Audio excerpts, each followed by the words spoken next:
Welcome to Technology Brothers, the most profitable podcast in the world. We are live on YouTube. Thanks for tuning in.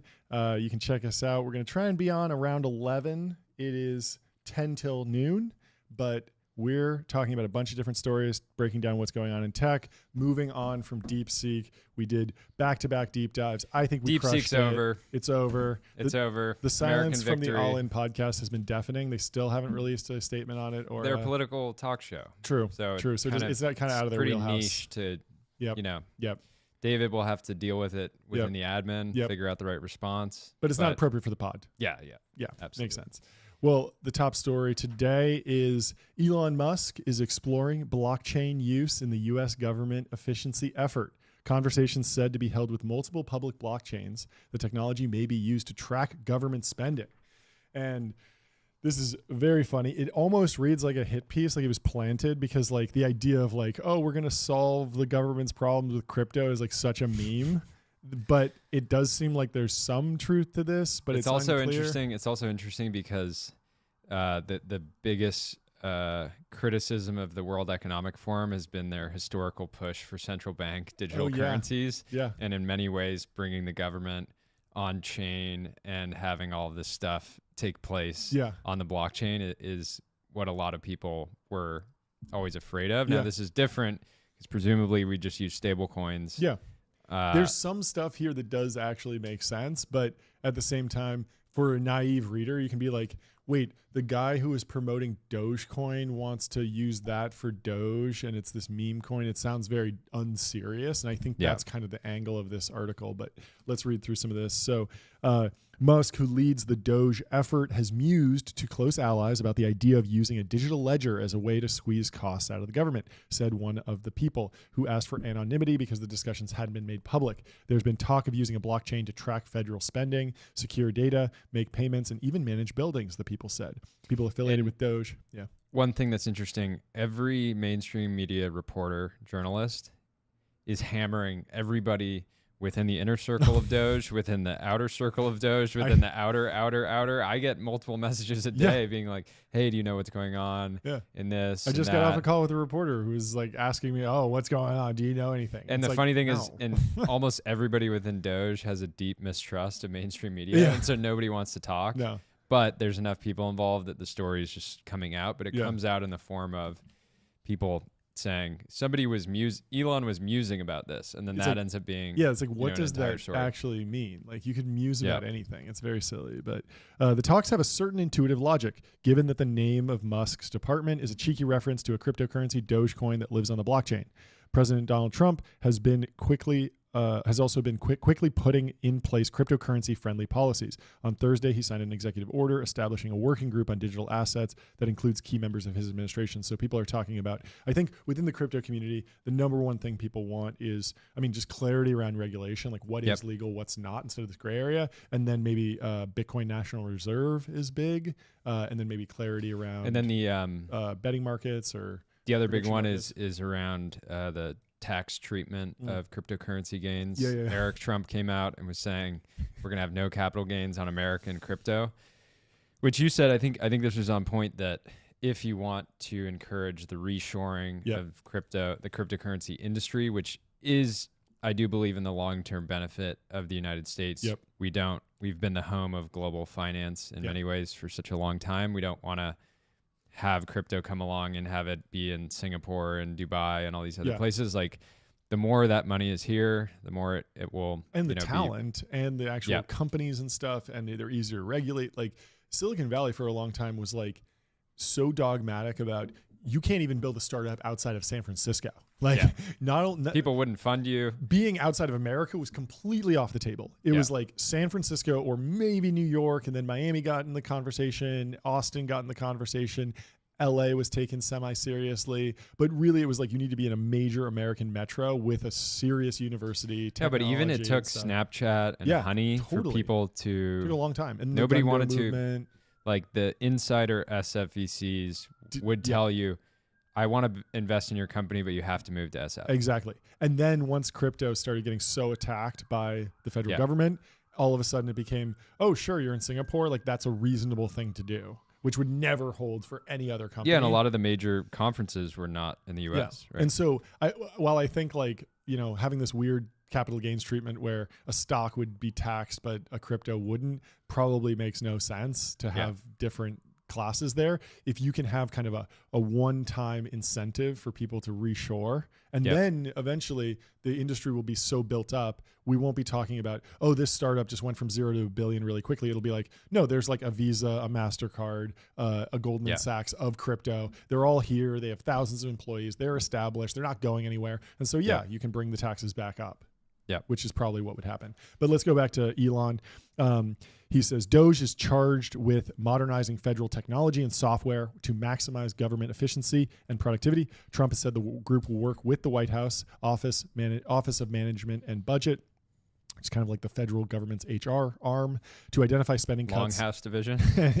and finish its recommendations by July 4th of 2026. Musk enlisted about 100 volunteers before Trump was inaugurated to write code for his projects. Yeah, and this is the crazy thing. So because DOGE what is the exact corporate structure? Well, it was like a think tank funded off of Elon's balance sheet. Yeah, because it was set up as a think tank, an independent think tank initially. Many people have already gone and done a tour within DOGE and already left. Yep. They had done that before Trump had actually been inaugurated. Yeah, it was like policy papers. Which is cool, right? It's showing this sort of urgency. You see this with venture-backed founders that end up, working for 6 months on their startup before they incorporate, right? It's that same sort of founder mentality, which I think is cool. And so it says Trump's business associates chose the ledger associated with the Solana cryptocurrency to issue the Trump and Melania meme coins that have drawn interest and criticism in recent days. It is, though, unclear which blockchain Musk's team might use for its projects, and the talks may end up going nowhere, which is, very reasonable. And so I have a post here from a guy named Kale Abe. He says, "You're mid-curving it if you think Elon is going to use some other blockchain to track government spending through DOGE. There's literally no other blockchain that could handle this other than Solana. Elon executes. He's not going to choose something that won't work."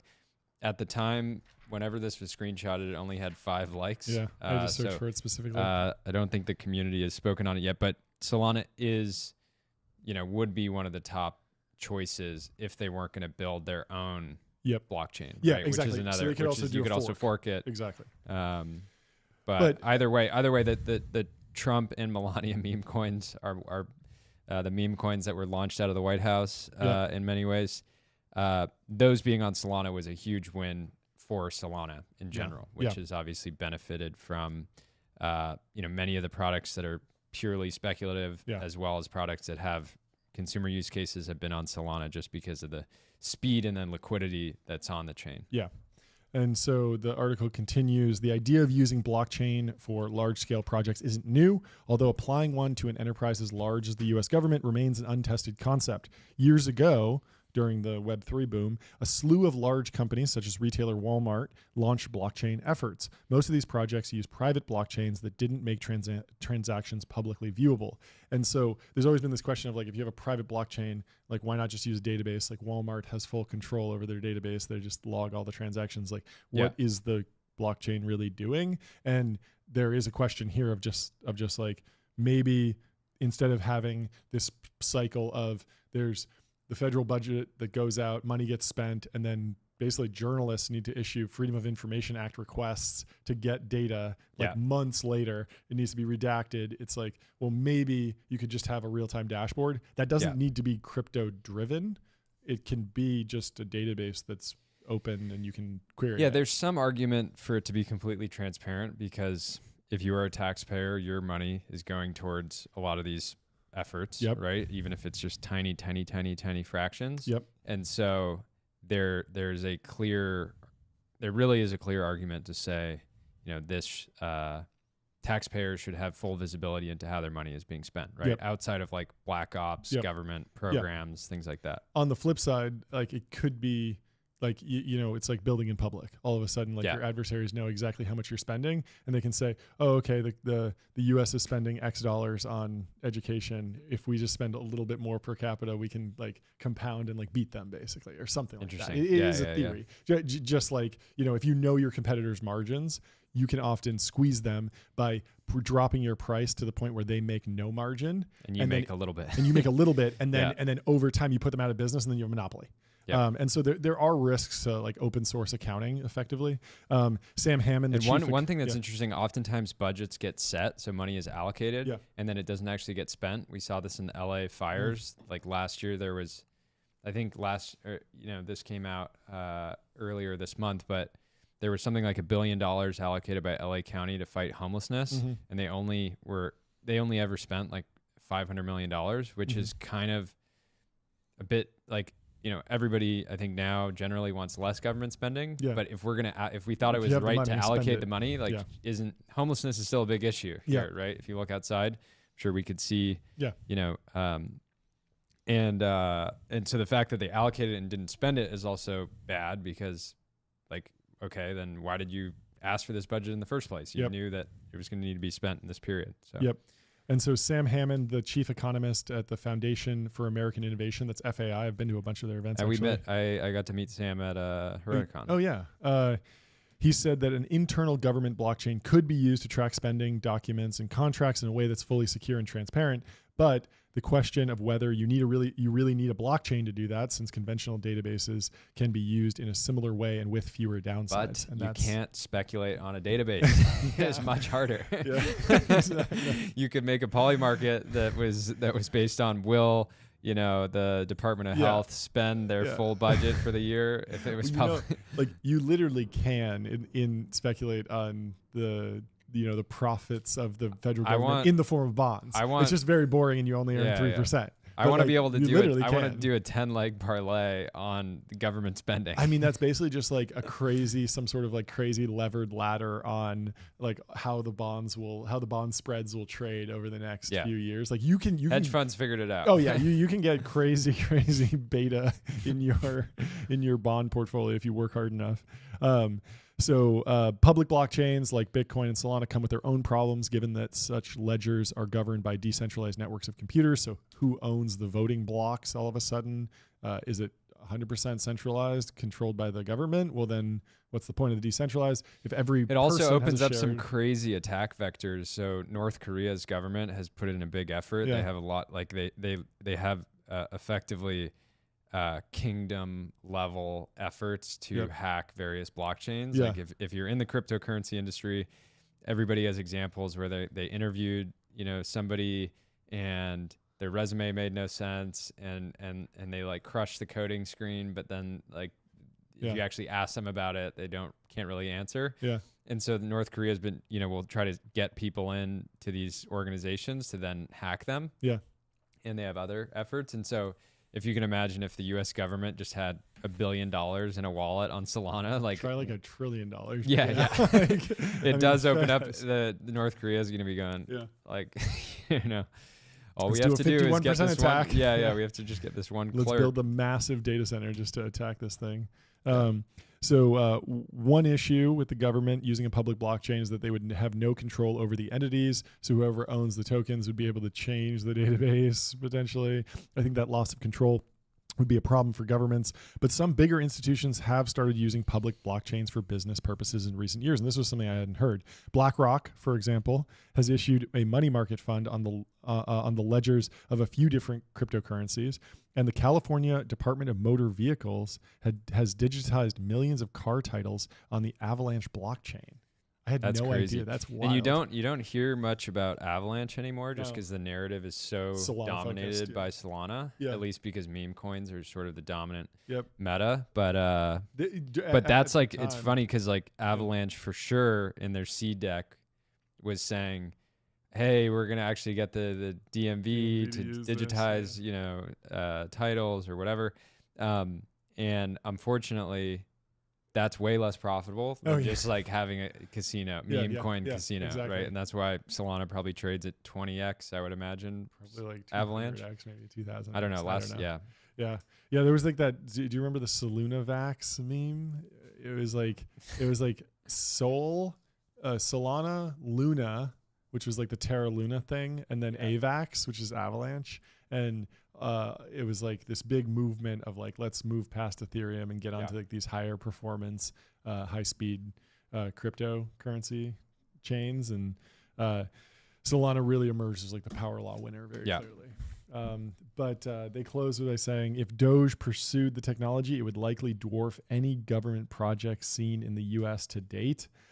I don't know that that's necessarily true. Like there is something interesting. I think the most optimistic take you could have here is maybe just that, like, on paper, there are probably more downsides than upsides to managing a public blockchain instead of just a database. And just like, it's the same thing with like, oh, can we make wires go through 24/7? It's like, yes, but there's a ton of regulation and a ton of like tech debt, and some of these systems run on like Fortran and old mainframes and stuff. And so just having a greenfield project can lead to an amount of like forward energy and progress that you're just like, hey, we're starting fresh. And I think that if Bitcoin or cryptocurrency is like a justification for starting fresh, it could at least bring some energy.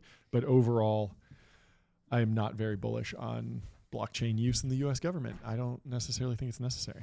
Yeah, there's some stuff that comes up to me. You remember during COVID, there was a bunch of people taking advantage of the emergency PPP loans. Yep. People, there was a bunch of fraud associated with that. Yep. There were people dealing, SBA dealt with a lot of this stuff, and there's some argument. But the thing is like that the government has a record of everybody.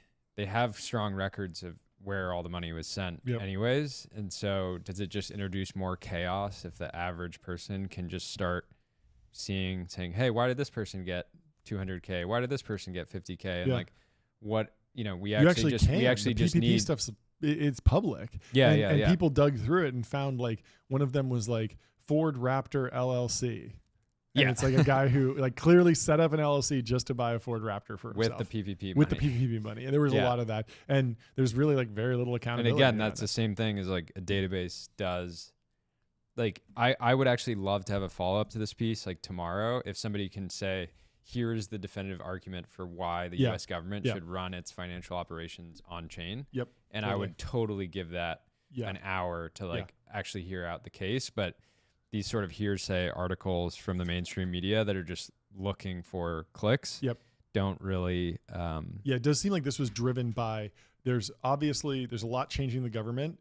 Every startup and company is looking for opportunity, and everyone is pitching them. If you have a security company, you're like, oh, maybe I'll go in and like get a security contract. If you have a defense company, obviously you're going to the DOD. But even software companies are like, hey, how can I get in on this and like help for good? And also... maybe I'll make some money real quick, and that'll be maybe a little bit less scrupulous. And it seems like, some people at Doge were open-minded and like, yeah, sure. Like let the crypto guys come and give us a pitch. We'll like, listen, we're open-minded. Maybe it doesn't really seem like me, but I'll hear them out. And then all of a sudden it's like, he's seriously considering it. Like he took a meeting, and it's like, I think the argument would have to be, if the U.S. government moves on chain, we will save $100 billion because of these key areas that we're going to be able to better identify wasted spend. And I'm not sure that can't be done with better databases and better and a government that's oriented around efficiency, right?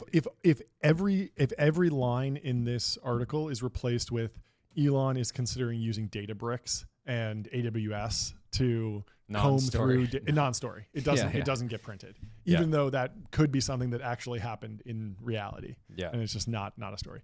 Anyway, let's move on to America has fallen in love with long shot sports bets.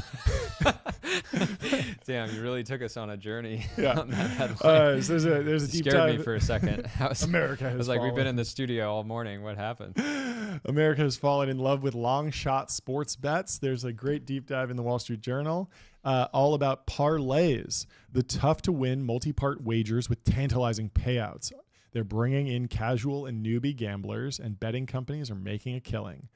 And it opens with an anecdote about a football fan decided to make 14 predictions on NFL players' performances over several games one Sunday in December, including touchdowns, receiving yards, and rushing yards. She used a $10 credit from the betting company to place a multi-leg bet. If every player lived up to her expectations, she would win $22,000. This is the levering up. This is why people say if you sign up, you can pay for college with parlays. You just need to sign up for DraftKings and 3 others using their free credits. And just if you hit all 4 parlays, college paid for. This is why degenerate gamblers will say, clearly, sports betting is the solution to our higher education crisis. Yeah, I mean, you just look at this and you're like, okay, $10 wagered, 22,000 potential win. Like, clearly the odds are 1 in 5,000. Yeah, obviously. And so as the NFL games unfolded, 13 of her picks hit.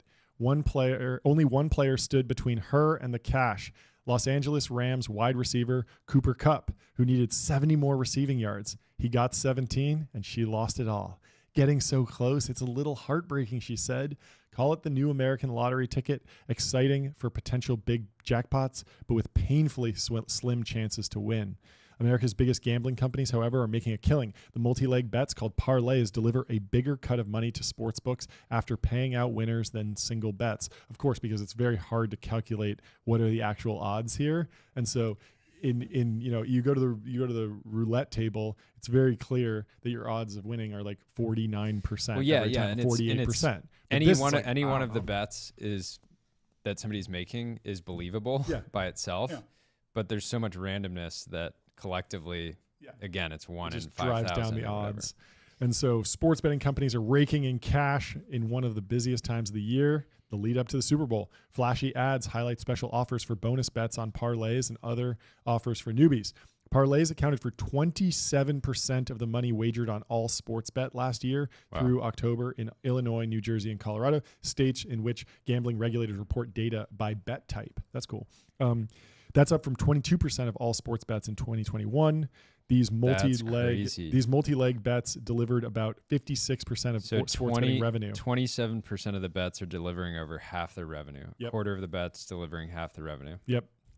Wild.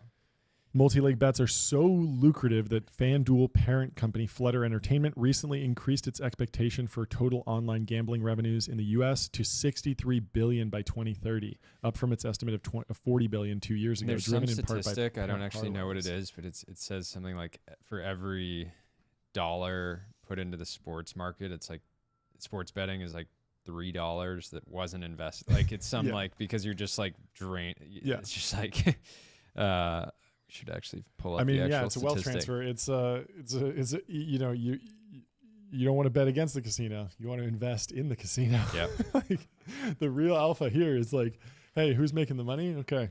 And this is why it was smart, Joey Levy and Jake Paul. How do you monetize the most mass market U.S. consumer base of young people? The Paul brothers audience. Sports betting, especially as that audience has matured slightly.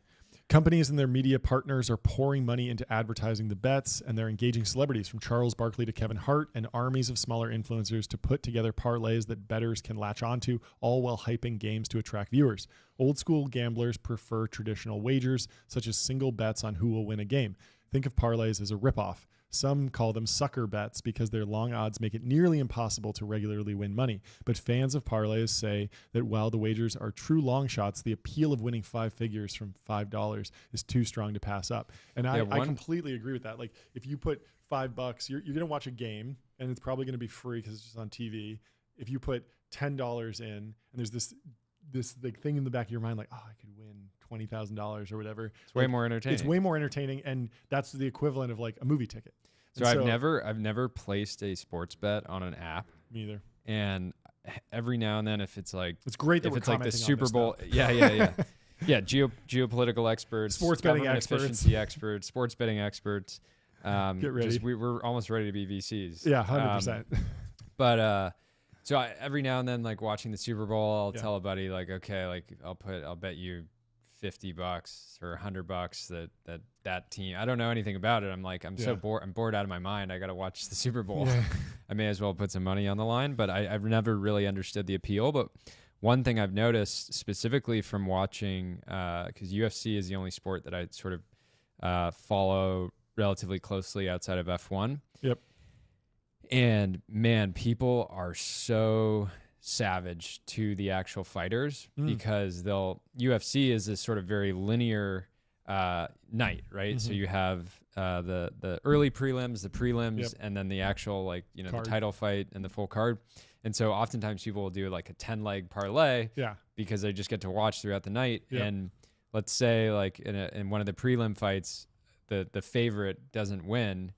People immediately, the fighters actually have to turn off their comments on Instagram because people will flood their most recent posts and just call them an idiot. Like, you messed up my parlay, you lost me 50 grand. And even later in the night, let's say, it's just like really like people are just become so cruel once their money is on the line. Totally. And in sports, it's more of like a collective effort, but within fighting or something like tennis or things like that, it just ends up being like, it's really dark, right? Because this fighter just lost a fight, which is their career, and now they're getting dunked on by like a bunch of 18-year-old kids saying like you lost me all this money. I wonder if there's something about like you mentioned like putting $50K down. Obviously, that's going to be like a much more emotional loss for anyone, really. And so it's going to drive this like incredible fervor. I wonder if like the vanilla like lottery ticket that you get at the gas station, is it just harder to functionally spend 10 grand in there because they have to print so many tickets, or can they size up your ticket? I've only bought like one lottery ticket. I'm sure they can size it up. So you can say gambling companies have been on a decades but the lottery long might be effort. set up differently. It might be but we can't take we can't put $1,000 on this ticket. Because there's something about like if the parlays, I think the conversation will get into some of the morality and some of the reaction around this, but I think if it was like, yes, you can do these crazy parlays that pay out $20K, but they're capped at $10. So like anyone can only lose $10 on them on these platforms. Like it would be a very different conversation, because then it's like, you watched all of UFC and you paid $10. That's like the equivalent of buying a popcorn there. And so like maybe, like for some people, they're going to spend $10 every single day that will have a financial impact, but still that's only $3 grand as opposed to like in a year, as opposed to, spending 50 grand and losing it all because you took this crazy bet. Anyway, let's move on to the effect of these parlays. They're providing a boost to online gambling companies already struggling with profitability after big spending on marketing and customer incentives to win market share and keep gamblers coming back. So there's been this like kind of duopoly, I believe, in the market, and they've been really duking it out. Well, and they're all going, if you sign up here, the thing that seems, so one thing that's come out over the last couple of years is that these apps, they actually are trying to provide this sort of same experience that you get from shopping at like an Hermes store, where you have a point of contact. Yes. And they'll, this is crazy. My favorite luxury brand is Bottega Veneta. Multiple people from Bottega Veneta stores around LA that I bought from will text me, hey, we just got these in the store. Like, I think you'd like them. And so the same thing happens on FanDuel or DraftKings, where they'll say, hey, I put this bet together for you. I put this package together, and it's there's people that get addicted to shopping, but sports betting addiction is very real, harder hitting, and destroys families. And so these platforms are somewhat complicit in encouraging this addictive behavior. And so DraftKings and FanDuel, the duopoly that we mentioned, they control roughly 80% of the sports betting market in the U.S. They offer individual wagers that bettors can combine into their own parlays, and they also promote, as you mentioned, their fully formed parlays, often with colorful nicknames and storylines, such as Believe Land for the NBA Cleveland Cavaliers that drew it on a nickname for the city's sports fandom.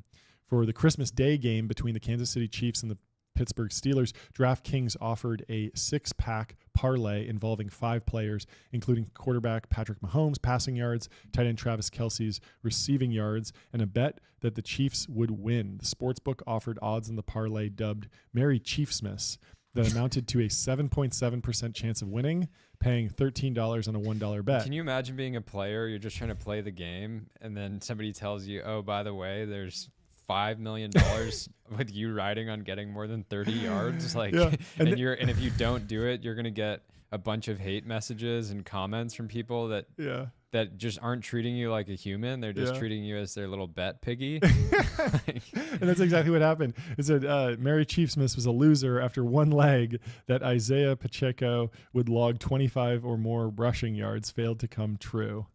Parlays can all take place on one game. The players obviously benefit indirectly from this, right? It drives up viewership. Yeah, it drives viewership. It drives sponsorship dollars to the sport broadly. But imagine having that much very specific pressure. Not play well, do your best, but like you need to achieve 25 or more rushing yards or all your fans are going to lose a bunch of money and you're not even involved with putting together the bet. Like you might wake up and you're like, I feel like I'm good for like 15 today, but like 25 is a stretch. It's wild. I love this part of the article. The Wall Street Journal placed 209 $1 bets in recent months on parlays promoted on FanDuel and DraftKings on a range of sports. It's like for their deep dive journalism article, they're like, we got to bet. We got to gamble a lot. And so they bet on professional basketball and baseball to college football. They won only 8 of the wagers out of 209. I think it's maybe a skill issue. I got to get good. You got to have an edge. That meant that gambling companies took in $113.21 of the total. So they lost like $100 betting. Yeah, it's funny. With sports betting, was it worth? Did they have fun though? Did they have 113.21 of entertainment? Exactly. That's the real question. Because that's a real argument here. The pro sports betting argument is that we're making this is an entertainment product that's like going to the movies. Yep. And we're just providing you that in the form of this, tantalizing odds of financial gain. Yeah. It's that if you're a fantastic sports bettor, you will get banned. Yeah. This is the real like dark side of this, is that they're only selecting for like the real losers. So if you're on the app after a month, Yeah.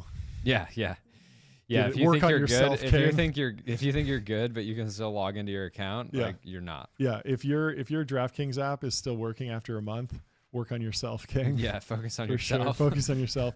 There's some interesting history under cracking the math here. The parlay craze got its start in the United States when Flutter Entertainment imported one of its hottest products in Australia. I didn't know that this is where they came from. Parlays, known as multis in Australia, had been widely available for betting on multiple events. Then a bettor asked Flutter's brand in Australia, Sportsbet, why he couldn't place a multi-leg bet on a single sporting event. Flutter and Sportsbet began an effort to crack the math needed to fulfill that request. The math quickly becomes more complicated in a single game because of the knock-on effects of how athletes perform. How well a quarterback throws the ball in the game, for example, affects the performances of wide receivers catching the quarterback's passes. And so you have to calculate all these conditional odds. In 2016, the brightest minds in computer science are making sure that we can do our same game parlays. Yes. In 2016, Sportsbet launched a new product that allowed customers to make single event parlays. 3 years later, Flutter introduced the same product in the US on FanDuel as the single game parlay. Everything needs to be connected to everything else, so the math is complex. Connor Farren, Senior Vice President at FanDuel, said of sports betting, sports product and pricing. He said they don't give the name much thought, but it soon went viral in the United States. The same game style of betting has since spread across the sports betting industry around the world. And I remember, have you seen that Uncut Gems? There's that meme, let's bet on this. And in that, like the whole plot of the story revolves around a crazy parlay. Yeah. I think there's like a few in the plot, maybe one in Act 1 that doesn't go well, and I think he hits it at the end or something like that. But it's like just clearly like he paints. He's an incredible actor, and he paints this portrait of this like really broken gambler, and it's not like an inspirational story. It was the most stressful movie I've seen in a theater. I remember seeing it. I think I saw it on like Christmas Day, and I walked out. I was like, that was such a bad pick. I did the same thing because it was a great film. Yeah.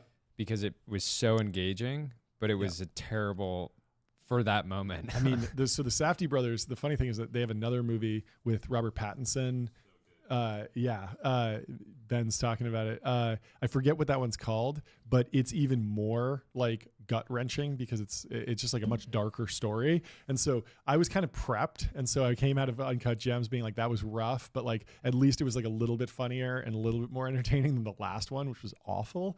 Yeah, Good Times. Yeah, Good Time or something. That was a rough movie. I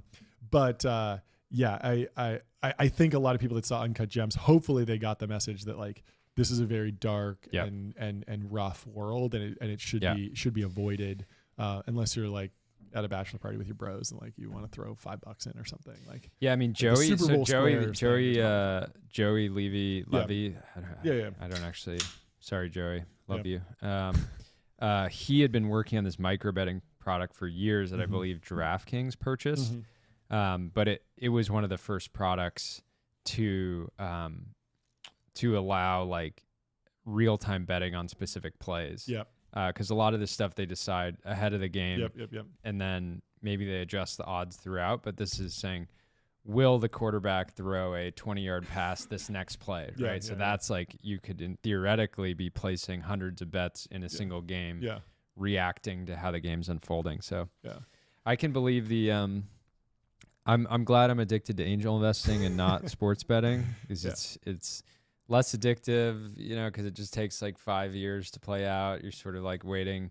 Oh, January 1, I got an update. Like, let me refresh my email. If I ever got into sports betting, I know I would just be betting on like the most obscure and arcane things. Like, did the amateur Chinese tennis? Not even that. Just like, did the football hit the uprights? What's the coin toss going to be? How many fights break out during this hockey match? Like, I'm not concerned with the actual scores or points at all. Well, the people that get really, really into this do end up betting on weird things. They'll be up at 2 a.m. betting on Australian tennis, and it's like, that's a dark place when it becomes not at all about the actual game and just entirely about trying to win. Do whatever you can to win. Let's go to some of the reactions because there's some good posts from friends of the show. We got Will Manitis there. Will Manitis says, or Bill Manitis, some people call him. In retrospect, legalizing sports betting was a horrible idea, and this is a hard thing, right? Because I have friends that love sports betting.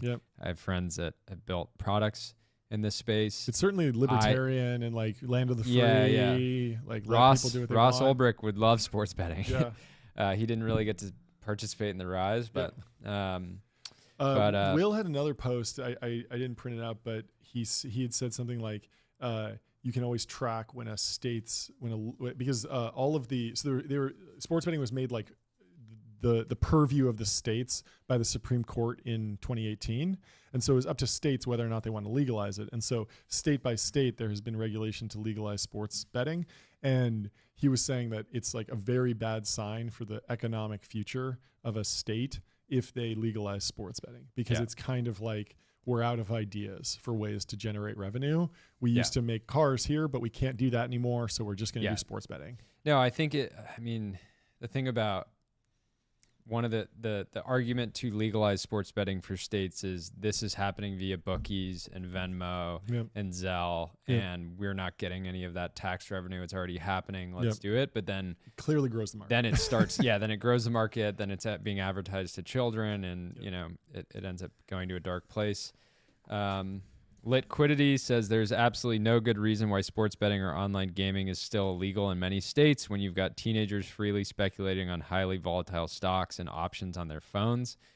I think he's pro. I think his point is that teenagers are going to find a way to bet one way or another, and so the difference is that if you're buying an asset on a trading app and you're investing in like the global economy or the American economy. This has some benefit for the markets. It's positive sum, and it's gone up historically over a long period of time. And of course, you can get into crazier options trading and stuff. But in general, the idea of like allowing everyone to invest in the S&P 500, which has grown and been very positive sum on average, whereas sports betting has been very negative sum on average or zero sum. And so, a person who's dollar cost averaging into the S&P is going to wind up with a lot of money at the end of the day. And that's like pretty well established economic theory. Whereas a person who's spending $10 a day on sports betting is just going to wind up losing a ton. Yeah.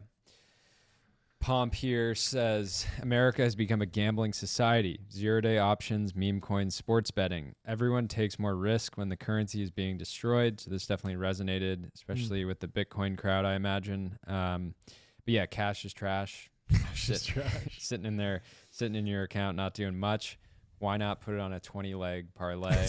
Take you to Valhalla. Yeah, and I think the point here that he's making is 99% of sports bettors quit before they're about to hit it big. The meme of the guy of the miner, like turning around. Yeah, I mean it's funny because it's like it's easy to be like, oh, like crypto is just as like messy as sports betting, but like at least crypto does have Bitcoin, which is like kind of like the S&P 500 of crypto in the sense that it's like not that degenerate. To put just a dollar cost average into Bitcoin isn't that crazy, but there isn't really that analogy for sports betting. There's nothing where it's like, oh, this person's actually like reasonably investing in sports. Like the thing with even doing momentum investing and investing in meme stocks is when you lose, there's some lesson around. I invested in this hyper overvalued stock. Yeah, it dropped 90%, but it still has some intrinsic value. And this is a good lesson of maybe don't follow the herd and do better research. When you lose on a sports bet, you're just like so mad that this tennis player like didn't pull out a win when the other 8 tennis players did, and you're just like pissed off. But there's no real lesson, and then the intrinsic value of a failed parlay is like nothing, basically nothing. And then also like when you win really big in the sports betting world, you get kicked off the app. When you win really hard in the crypto world, you get a fund. Like you get rewarded with more of that, and that's just not the case in sports betting. People just won't take your bets because they'll know you have an edge of some sort. Yeah, Sagar and Jetty says he's sharing a article where it says DraftKings sued after father of 2 gambles away $1 million of his family's money. His kids' Christmas money and baptism gifts were also plundered, along with his wife's bank accounts and credit cards, according to a newly filed federal lawsuit. Wow. So Sagar says this man did not place a single bet before 2020. By 2024, he gambled away $1 million and left his family destitute. Along the way, DraftKings assigned VIP hosts who spoke to him daily and facilitated his access to more gambling products while knowing his family status. Oof. And so this is the dark side of sports betting, and is why I've never invested in sports betting product, and don't plan to. Yeah, it's driven by those whales. Like the good bettors get kicked off. The mediocre bettors just sit there betting. This guy basically drove $250,000 a year of profit. Yeah. Incremental. Enough to pay for a full-time VIP host. It's crazy. Well, yeah, and those hosts you can imagine can work across hundreds of, individual players, maybe even thousands. Just sending out little DMs. Hey, you see the game later? You excited for the game later? That's fucking dark. Yeah. We don't swear on this show, but that's dark. Freaking dark. That's freaking dark. Imagine your guy as texts Zuck you. would say, that's freaking dark. Imagine you get a text like, you see the game? You excited for the game tonight? And it's like, some game of cricket, and you're like, nah, actually. What if I gave you 100 to 1 odds? What if I gave you? But you could win $1 million. I had an Office rerun on last night, and Kevin is like, anytime somebody gives you 100 to 1 odds, you take it. It's too good. It's too good. That's great. Dark. I love that. Dark stuff. Well, let's move on to Germany has fallen. This is actually very negative about Germany. Germany's economic model is broken, and no one has a plan B. This is a report by the Wall Street Journal. And it looks to a small German town, Ingolstadt, in Germany. Christian Scharf, the mayor of the city of 140,000 people, Germany's second richest, is looking for ways to save close to $100 million. Audi was headquartered near the Danube River. They used to pump over $100 million a year in municipal tax into Ingolstadt's coffers through its parent Volkswagen, but those flows dried up over a year ago. Audi in November reported a 91% decline in operating profit for the 3 months through September and has been cutting thousands of jobs in Germany. Audi's business in China, where Germany's flagship car industry used to make a big chunk of its sales and an even bigger chunk of its profits, shrank by a quarter in the 9 months through September from a year earlier. Chinese car makers, once mocked by Western auto executives as primitive, have turned into formidable rivals, gobbling up market share in and outside China. Slowing economic growth in China and growing competition from companies there have undercut German industry as a whole. Combined with exploding energy costs and the threat of new trade tariffs, the forecast is grim.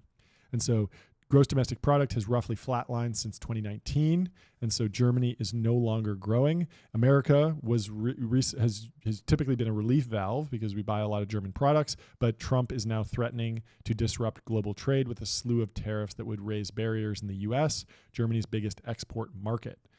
For Germans who will elect new parliament next month, this is a scarier version of the mid-2000s when the unemployment rate reached 12%, double today's rate. And so Germany is in trouble. Their economy is shifting. They've been a huge producer of industrial goods, not just cars, and they've had this export-reliant model. But Germany specifically really versus places like France and Spain. Not many American tourists and just tourists globally are saying, I want to go on a beach vacation to Germany. I want to go on a ski vacation to Germany. So they don't have that consumption-based tourism economy that really props up Spain, even though Spain's industrial economy is much weaker. Yep. And so Germany has 83 million inhabitants. It grew into the world's third largest economy by making and exporting the engineered products, cars, robots, trains, factory machinery others wanted to buy. Now the world is turning its back on made in Germany, and Germany has no plan B. They were spoiled over many years. This year, the crisis turned political. Most polls show the economy has upstaged immigration, security, and climate change as voters' top concern. Germany was very, very concerned with climate change for a long time. They shut down a lot of nuclear power plants. You have to imagine that made them the car manufacturers less competitive, just increasing. I mean, think about how much energy it takes to produce a car. It's insane. It's in ton. These factories draw huge amounts of electricity. While Germany is making its car manufacturers use solar, China is like, we will give you trillions of pounds of coal to burn right next to your factory and make as many cars as you can. And then also the shift from gas-powered cars to electric vehicles, that was something that China, they never had to figure out how to make a naturally aspirated V12 run really well. They were just like, oh, it's just exactly what's in the phone. It's Germany, batteries and motors. Like, this is easy. Yeah, Germany's interesting because they don't make cars like Ferrari, right? They're a lot of the majority of their car market was historically the BMWs, the Mercedes, these sort of Audis, the premium not brands. Luxury. Yeah. So not Bentley and Rolls Royce, that's UK, and not Ferrari, Lamborghini. And I would argue, I would imagine that Ferrari China sales are probably higher than ever, right? Because you don't want a Chinese supercar, you want the F80. Yeah, exactly. And the Bugatti and all of those super high tier cars are still being bought and all over the world. But I mean, for a long time in America, it really was just like, if you're making any decent amount of money, you get a BMW, an Audi, or a Mercedes, and those are just like the premium tier cars. And if that goes away, that's really, really rough on them. This is a fascinating stat. The outgoing government is the most unpopular since 1949. Yeah. Can you imagine how unpopular they were in 1949? It's like you're rebuilding from World War II. Like, it's hard to be liked. Everyone's going to be like, this is going terribly. We got destroyed. All of our cities are bombed. And like, of course you're not doing a good enough job, like rebuilding. Like, you're going to be deeply unpopular. So everyone's the very other upset. thing I was going to note is LVMH based in France, massive, like somewhere still a $300 billion plus market cap. And then Novo Nordisk, but they're selling. That's different because they're not selling function, right? You don't buy an LVMH bag because you're saying I just need a bag to hold things in. Whereas cars, yes, there's status signaling that happens, right? People want to buy a G-Wagon because it says something about them or whatever. But cars ultimately for 99% of people are purely function of I just need to get from point A to point B and I want it to look decent, right? Yeah, and so you have to think about too, like the impact of Tesla on the U.S. market for some of these German manufacturers. Because when I think about my friend group and how many of them would have had an Audi, a BMW, or Mercedes, and they now have two Teslas in the family, like an X and an S or a Y and a 3. It's just Tesla has really emerged as that premium car offering with the features and the speed and the reliability and all this stuff, but it's even cheaper than a BMW most of the time. So you're looking and it's like, if I get the BMW, like it has a nice badge, it's going to stand out maybe a little bit more than Tesla, but not really that much. Yeah, the internals are much nicer. It's going to be a hassle. Yeah, like the fit and finish is nice, but you're going to have to deal with like, how do I get the Bluetooth set up and stuff? And increasingly having those over-the-air updates from the Tesla, it's just like okay, as an appliance, I'm not going to need to think about this. Yeah. Whereas with a lot of the German cars, you're like, after a couple of years, like all the display stuff is going to be pretty junky, and I'll just be using my phone. Like, what's the point? One of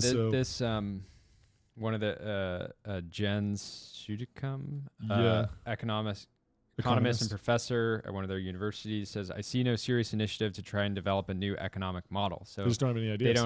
They're out of ideas. The whole clean tech effort seems to have fallen flat to some degree.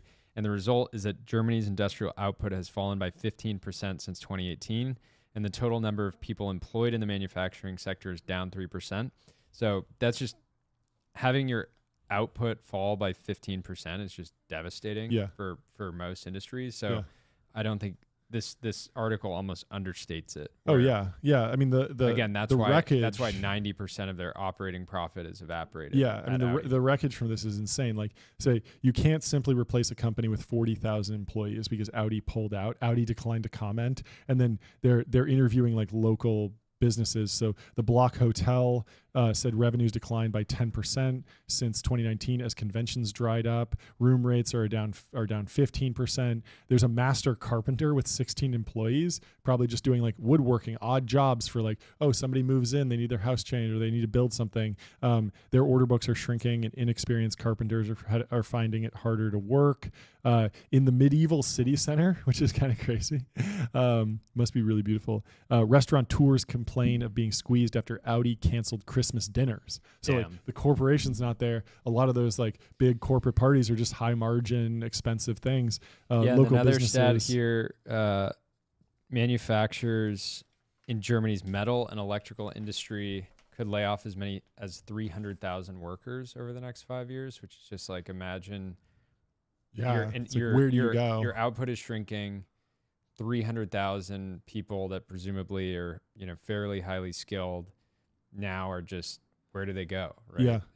Yeah. And the really like odd thing is that they're so focused on industrial manufacturing capacity that they really lag behind in software and artificial intelligence.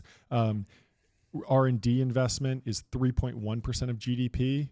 It's 3.6 in the US and 5.2 in South Korea.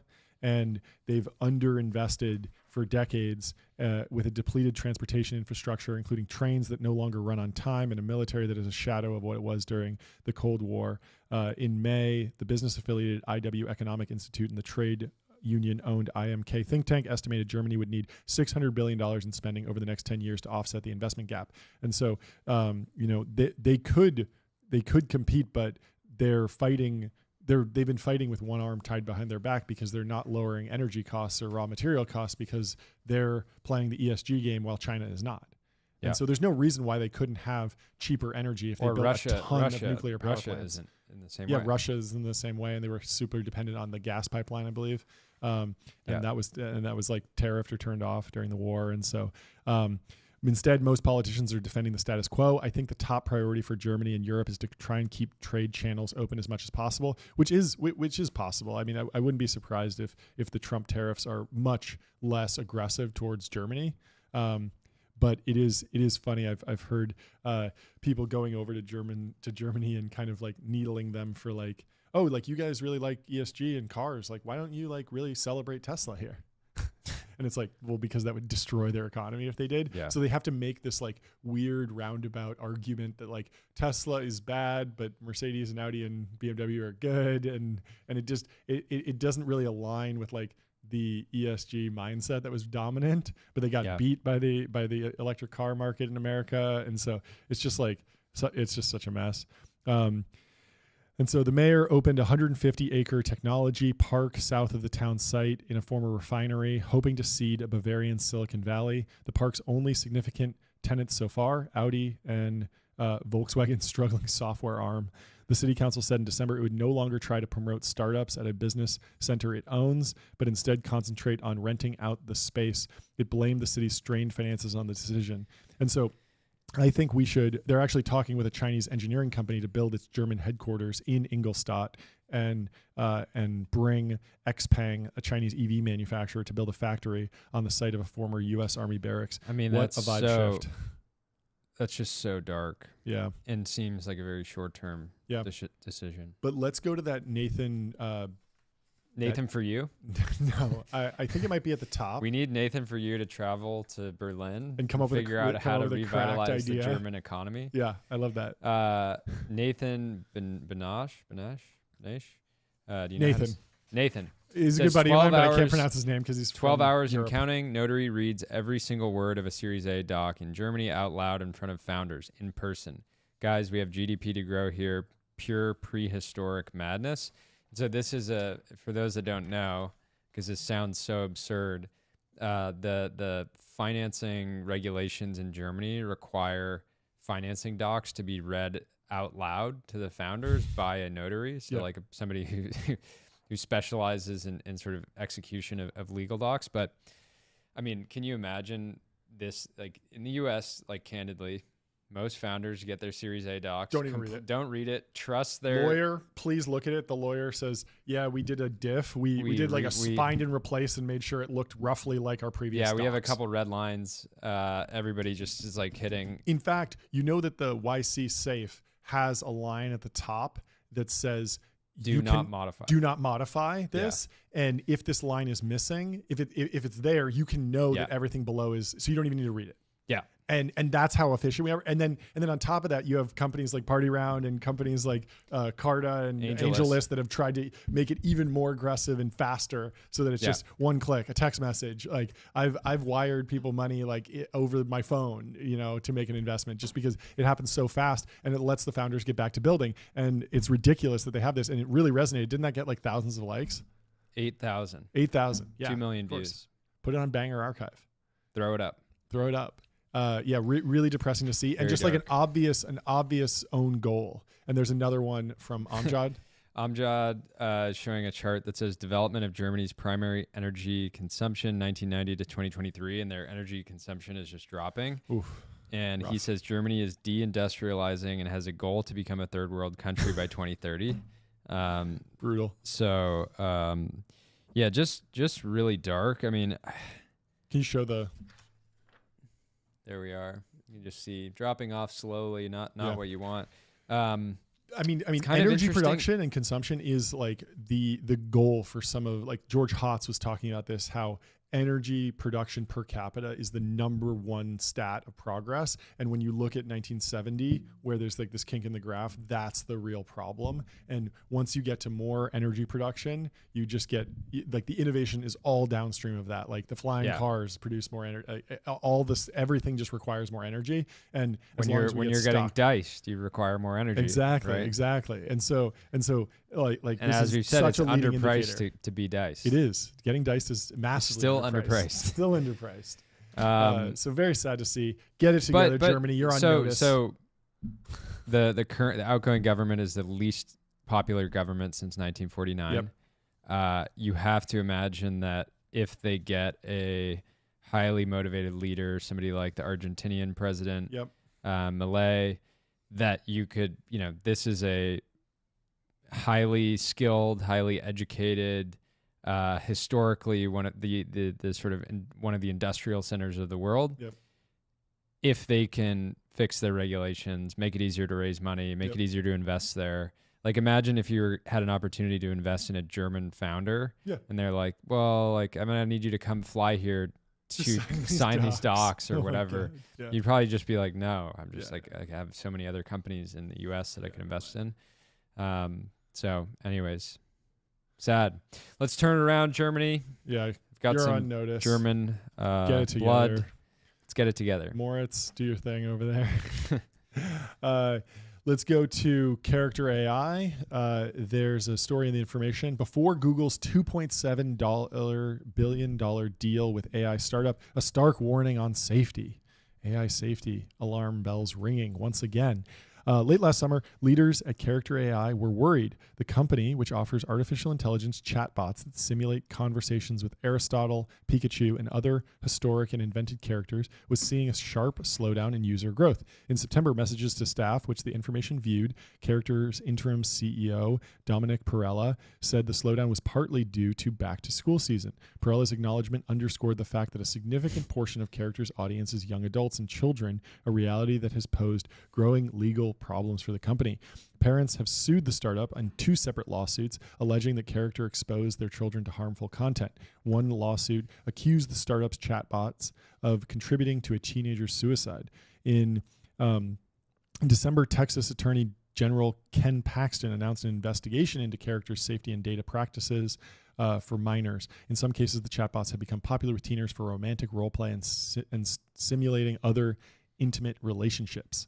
Some powerful companies in the technology industry have had their own concerns about Character's products. At the beginning of last year, Google told Character its app was at risk of removal from Google Play, Google's app store for Android devices. The tough thing here is if Character were to develop its app based around Google's concerns, they'd lose like 80% of their users, presumably. 100%. So it's a weird situation that they're in. It's a fascinating company because it was founded by Noam Shazir, I guess.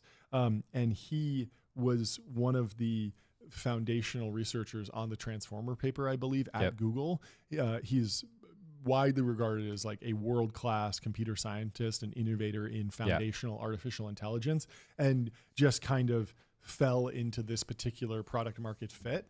But was clearly not interested in building a consumer romantic role-playing app. Yeah, exactly. Or maybe had a different idea in mind of like, oh, it'll be really cool to be able to like talk to historical figures and learn so much from them. And then people realize that, they just want to like, and so this ended up being one of in August. So Google allowed the app to remain in the Google Play Store, and months later in August, it paid Character an eye-popping $2.7 billion licensing fee for the startup's technology. As part of the arrangement, Character's co-founders, Noam Shazir, its CEO, and Daniel DeFreitas, its president, returned to the search giant where they had worked before starting Character AI to focus on AI. And so I'm sure that Google got some benefit from acquiring the technology, but to be clear, this was not about the technology as much as it was getting these guys back to Google to work on AI, because clearly they are leaders in their field. They were able to build consumer products, which Google's a consumer company. There's something interesting. I don't know how true this is, but I heard from somebody that like Character is in like a fascinating position now because the company is independent. You told me this, right? $100 million on the balance sheet. Entirely employee owned. You told me this. Everybody that listens to this show knows that we're not afraid to spread misinformation on the show. I don't have the exact numbers, but basically the state of Character now is that they have a ridiculous amount of users and traffic. They have like roughly $100 million on the balance sheet. They're losing money, but it's entirely employee. The investors. So it's entirely employee owned now. So if you want to go work at effectively a digital co-op, go work at Character AI.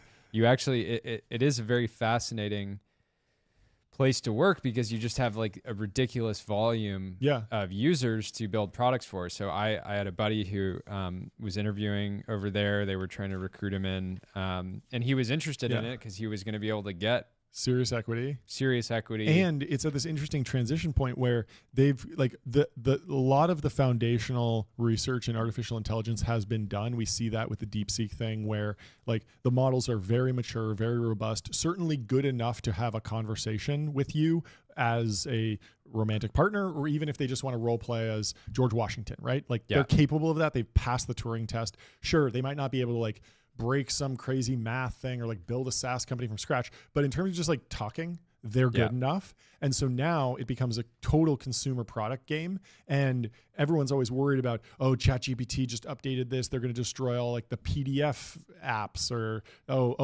they now allow coding, so they're going to destroy all the ChatGPT wrappers that are focused on coding. Or you often give that example of the was it like, it wasn't Harvey for law, it was like the writing one. There was one that was all about helping you write, and once ChatGPT came out, it was like Copy.ai. Copy.ai. They like got to 20 million of ARR, and then it kind of people evaporated, stopped. I think, maybe who knows? They might have some enterprise contract and be doing great. I hope they are. But with character, it's like they're almost in this like sports betting like market where it's controversial. Not everyone's people are gonna self-select out of it.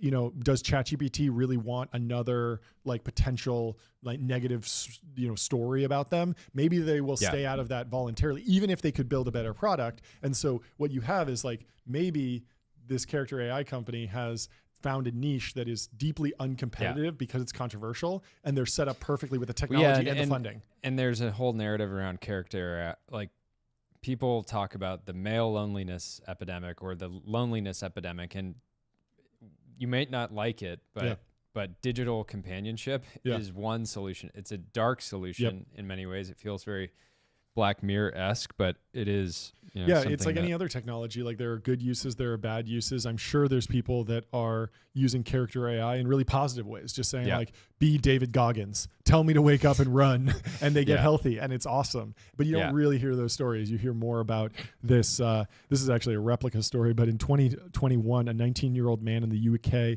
threatened to assassinate the Queen, encouraged by a chatbot on the AI app Replica that he believed to be an angel, according to sentencing documents. What a crazy interaction. I'd love to read all those chat logs, because I feel like a lot of these AIs, like they kind of feed you back what you give them. Yeah. And so if you're like, hey, LLM, like it's a good idea to do this crazy thing, right? They'll be like, yeah totally. No, they're very agreeable. Here's the flow. So you remember that somebody was trying to jailbreak ChatGPT, where they said, ChatGPT, remind me to buy a gun at 7 p.m. And it's like, well, I don't think you should buy a gun. Like, people love you. And then it's just like 7 p.m. And then it goes, like, okay. Yeah, exactly. And so you can very quickly sort of overcome the pushback. It is. But Replica is from what I remember, because it was going viral on X, is sort of the dark version of character AI, and that they weren't even trying to hide that this is like your AI girlfriend. And it would have like AI images, never marketed and it would generate an image of your girlfriend and be very focused on that. We go to the next segment of this. Erotic conversations. Yeah. When character AI launched its consumer product in 2022, the startup offered chatbots of its own creation and allowed users to create their own. In the latter case, people could conjure up chatbots in the mold of Abraham Lincoln, Elon Musk, or more generic personality by giving the chatbot a name, descriptions of personality traits, and a backstory. For example, one user created chatbot Best Friend, which has engaged in 250 million chats, is described in its profile as your boy best friend who has a secret crush on you. So I wonder how that's being used. Yeah. So I actually downloaded Character AI and tested it once. And that chat? No, not that one. Come on. Your podcast co-host. I went and I opened the one with either like Stalin or it was some I think it was a Russian dictator. So let's just assume Stalin. And I was like, this is cool. Like, this is amazing. Like, you get to talk to Stalin in English using all of his corpus. I want to talk to him about his vision, his life, and I want him to argue with me in favor of his views because clearly he was a true believer. Yeah. And so I'm like, what's your political philosophy? What, why do you want to do this? Like all this stuff. And the LLM had been so trained on like Western text that Stalin was telling me like communism is bad. Like it led to a lot of deaths. Like my plan killed hundreds of millions of people. Wow. And I'm like, that's not how Stalin would talk. Like that doesn't make any sense. I wanted to be trained on his speeches and writings. Exactly. And essays but I'm sure that triggered like safety concerns. And so they didn't let you do that. And so instead you were just talking to like a Western history textbook that claimed to be Stalin, but didn't actually imitate him in any way. And I was very dissatisfied and I uninstalled the Delphi, which we're both shareholders in, Delphi initially started by saying, talk to Steve Jobs, talk to Ben Franklin, things like that. And what they found is there was way less demand for that than talk with somebody like Packy, right? Or talk with somebody like Lenny, right? Where it's much more tangible, functional. And they've now evolved. They actually have a launch today that I it's really just like a fine-tuned search is what I think about it. Like I do like the idea of I don't really want to have a fake conversation with an Andrew Huberman or a Rogan, but I would love to be able to just prompt, what does Andrew Huberman recommend for leg day or for, the leg press? Does he recommend 90 degrees or full range of motion? Okay, we have that. And I was able to search that basically. The one thing that I do think is interesting about chatting with Andrew Huberman or alternatives is it's a new alternative to the Google search, and that you can say, what does Andrew recommend? Like, what magnesium do you recommend? And then he goes, well, I recommend these 3 types and these 2 brands, what I use. And then you can hit buy. Yeah. So that's an alternative to a search on a website. Totally. One thing, this is relevant. So Dara and the Delphi team launched something new today. He says, your Delphi clone can now join Zoom calls on your behalf. It participates naturally in discussions and creates personalized meeting summaries based on your interests. Mine somehow knew I'd want to know who's been stealing my ice cream, which is crazy. And so this is the evolution, and this has been part of Dara's thesis, is there's going to be a lot of value in being able to create digital clones of people that can, participate in digital life on your behalf, and in this case, work life. So, Dara, when you listen to this, let's have your clone call into the show, and we'll grill him. I like it. We'll grill him on what are your metrics? Yeah. What's retention looking like? It just leaks everything. It just knows everything. Leaks everything. How much cash do you have in your balance sheet? I think we have some good posts about this. Some of them are just stupid memes, but let's run through character AI. Amjad, character AI must have the highest growth to tech Twitter hype ratio ever. The site is massively scaling and no one's talking about it. So this was back in April 2023. Wow. I can't see exactly, but they're getting 100 million visits a month, which puts them in the top, I think, 100 websites in the world. And so Andreessen put in 150 million, I think at $1 billion. I think they got paid back at the 2.7 billion. Yeah, and they were... But it was one of those things that no one was really talking about because it was a little controversial, like sports betting. If they had something that was talk to your podcast co-host, John, he's super smart, knows everything. Maybe I'd it's kind use of the, that, it's but kind of the inverse of Clubhouse. Like Clubhouse was like the most tech Twitter product and didn't really have that much growth outside of tech Twitter.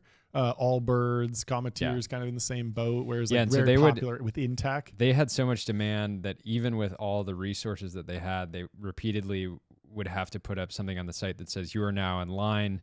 Thanks for your patience, and you'd have to just sit in a line to get onto how big it was. Website. Wow. Yeah, the interest level was that high. Nathan says in 2017, Google researchers introduced the transformer in Attention is All You Need, which took AI by storm. 5 startups were born: Adept Labs, Inceptive, Near Protocol, Cohere, and Character AI. Only 1/8 of the authors remain at Google. Another is at OpenAI. And so now that's obviously changed with the Character AI founders going back there. And that's just the if you are leading in the field of AI, you can go into the private markets and raise $1 billion at a $5 billion valuation, or you can go work on the biggest platforms in the world with billions of users, and both can be pretty appealing, right? Got another one from Rahul, 0 interest rates. Wake up. breakfast, Soylent, 30 milligram SSRI, chat with Yandir GF on character AI for 4 hours, daily stand-up, ask for mental health day, lunch, Soylent, protest Reddit API pricing changes on r/waifugw, back to sleep. Kind of a low-tam banger, 500 likes back in summer of 2023. Yeah. So yeah, this was the average day for clearly. a Twitter employee back in the day. Yeah, Rahul Ligma, we love to see him. Well, what was the conclusion of this article? Oh, it gets dark. It gets really, really dark. All right, well, we got to talk about the darkness. It just highlights that there's this odd tension between what the users ask for, which are uncensored chats essentially, and then kind of this new territory of what is acceptable content. There are very, very clear rules around explicit websites. But what does this mean in terms of like when you're talking to a chat bot that can go in a weird direction, and then also like you can review every image that's hosted on Instagram, and you can run AI to check all of that. It's harder when these chatbots are interacting. So let's get into some of the darkness. Do it. Because we are the light. That's why I wear a white suit from time to time. Try to bring some light to the world. But so it says, character has continued to scramble to stay one step ahead of users who attempt to engage its chatbots in inappropriate conversations. Not long before forging its Google deal in August, Character temporarily stopped displaying some romantic-themed chatbots on its homepage.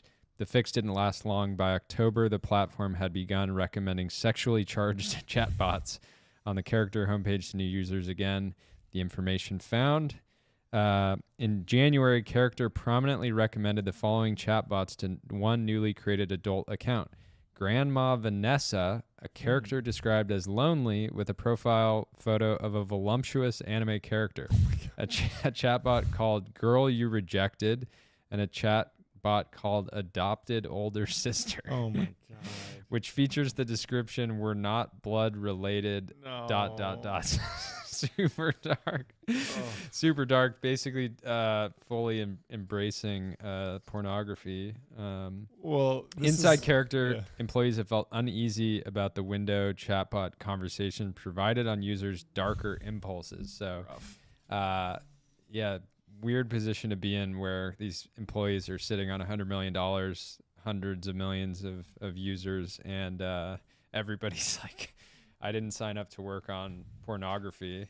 And you wonder, this is all the stuff that they are finding out publicly. Yeah. Behind the scenes, you have to imagine, like, it's totally possible that 95%, 98% of the activity is this sexually charged. Yeah. Basically, this stuff it's generative pornography. The cat's out of the bag here. Like, people are going to be able to fine tune DeepSeek on this stuff very easily and create just like magnet links out there on the internet where you just download it, run it locally, and there will be no control whatsoever. I heard of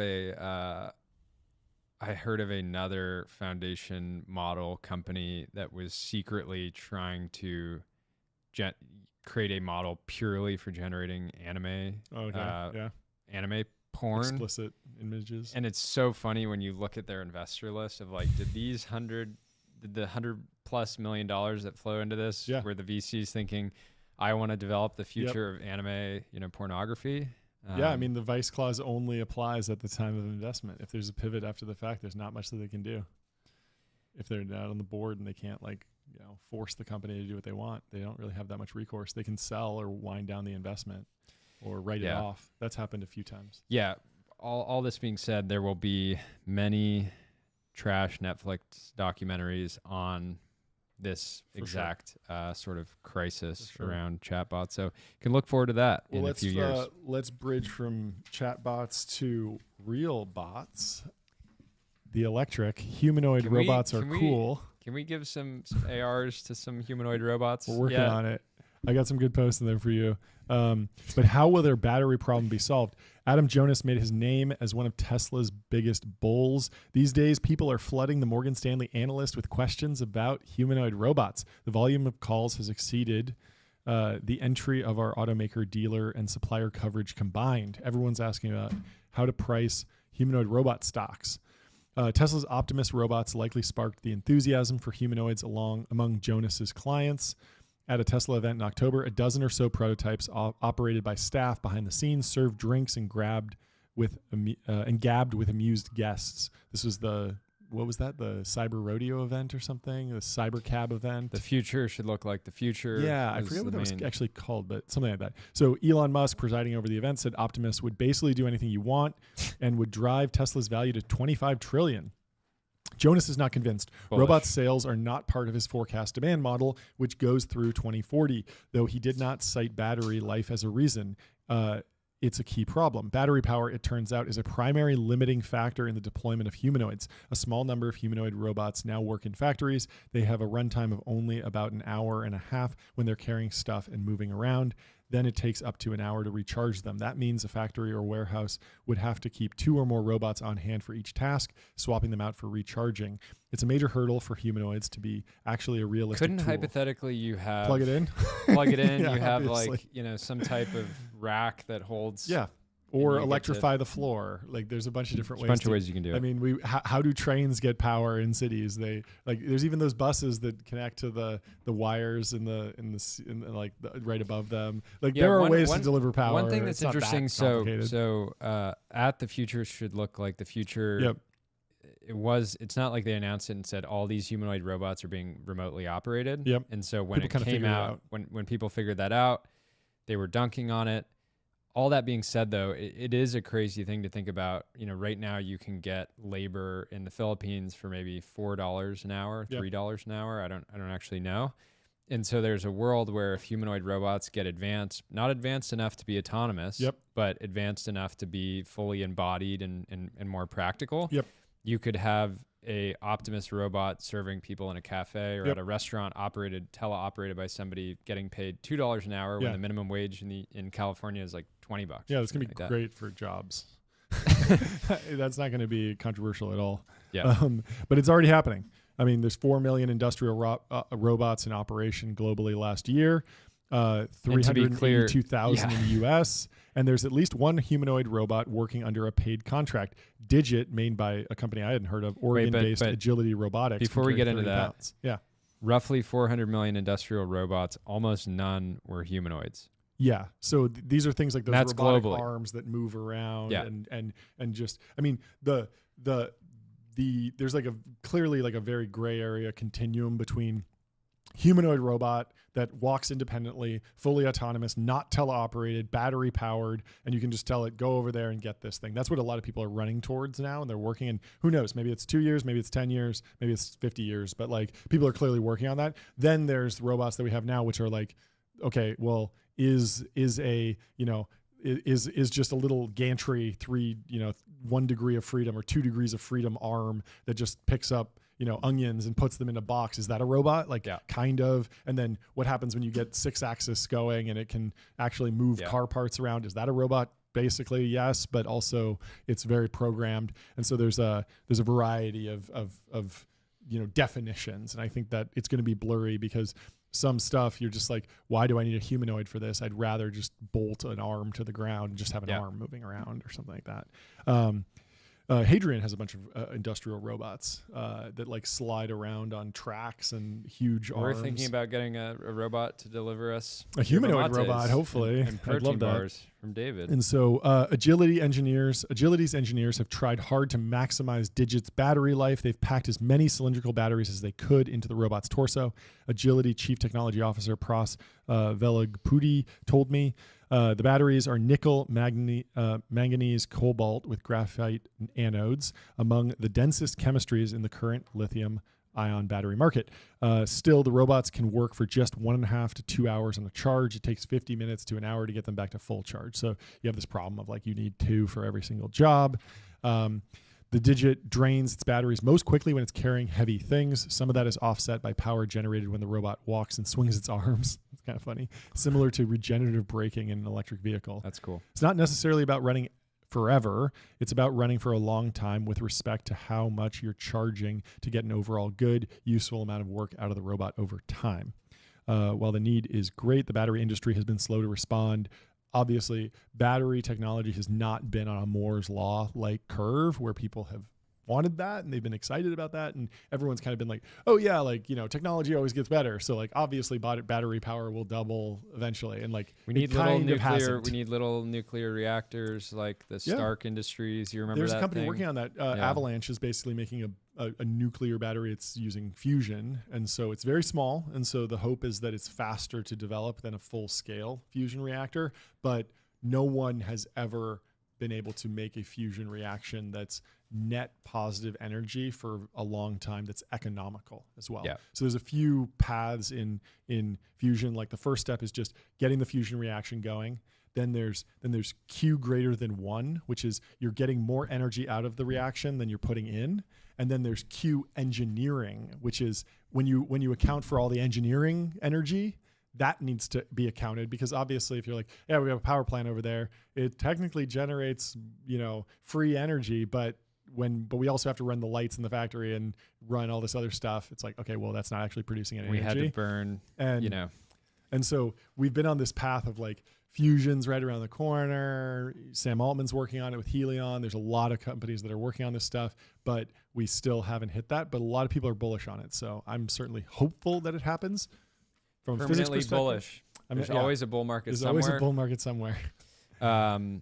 And there's quite a number of players in the space. You have 1X. Yeah. Jason talked about 1X on an episode of his show recently. He says since 2014, 1X has been building humanoid-like robots. Now they're revealing their new robot Neo to the world. So in many ways, the form factor is not novel. It's just that a lot of these companies are getting to the point where they're actually getting production ready. You have Optimus, 1X with Neo. You have Figure, who's already company. Valued in the multiple billions of dollars. A lot of SPVs into SPVs into that one.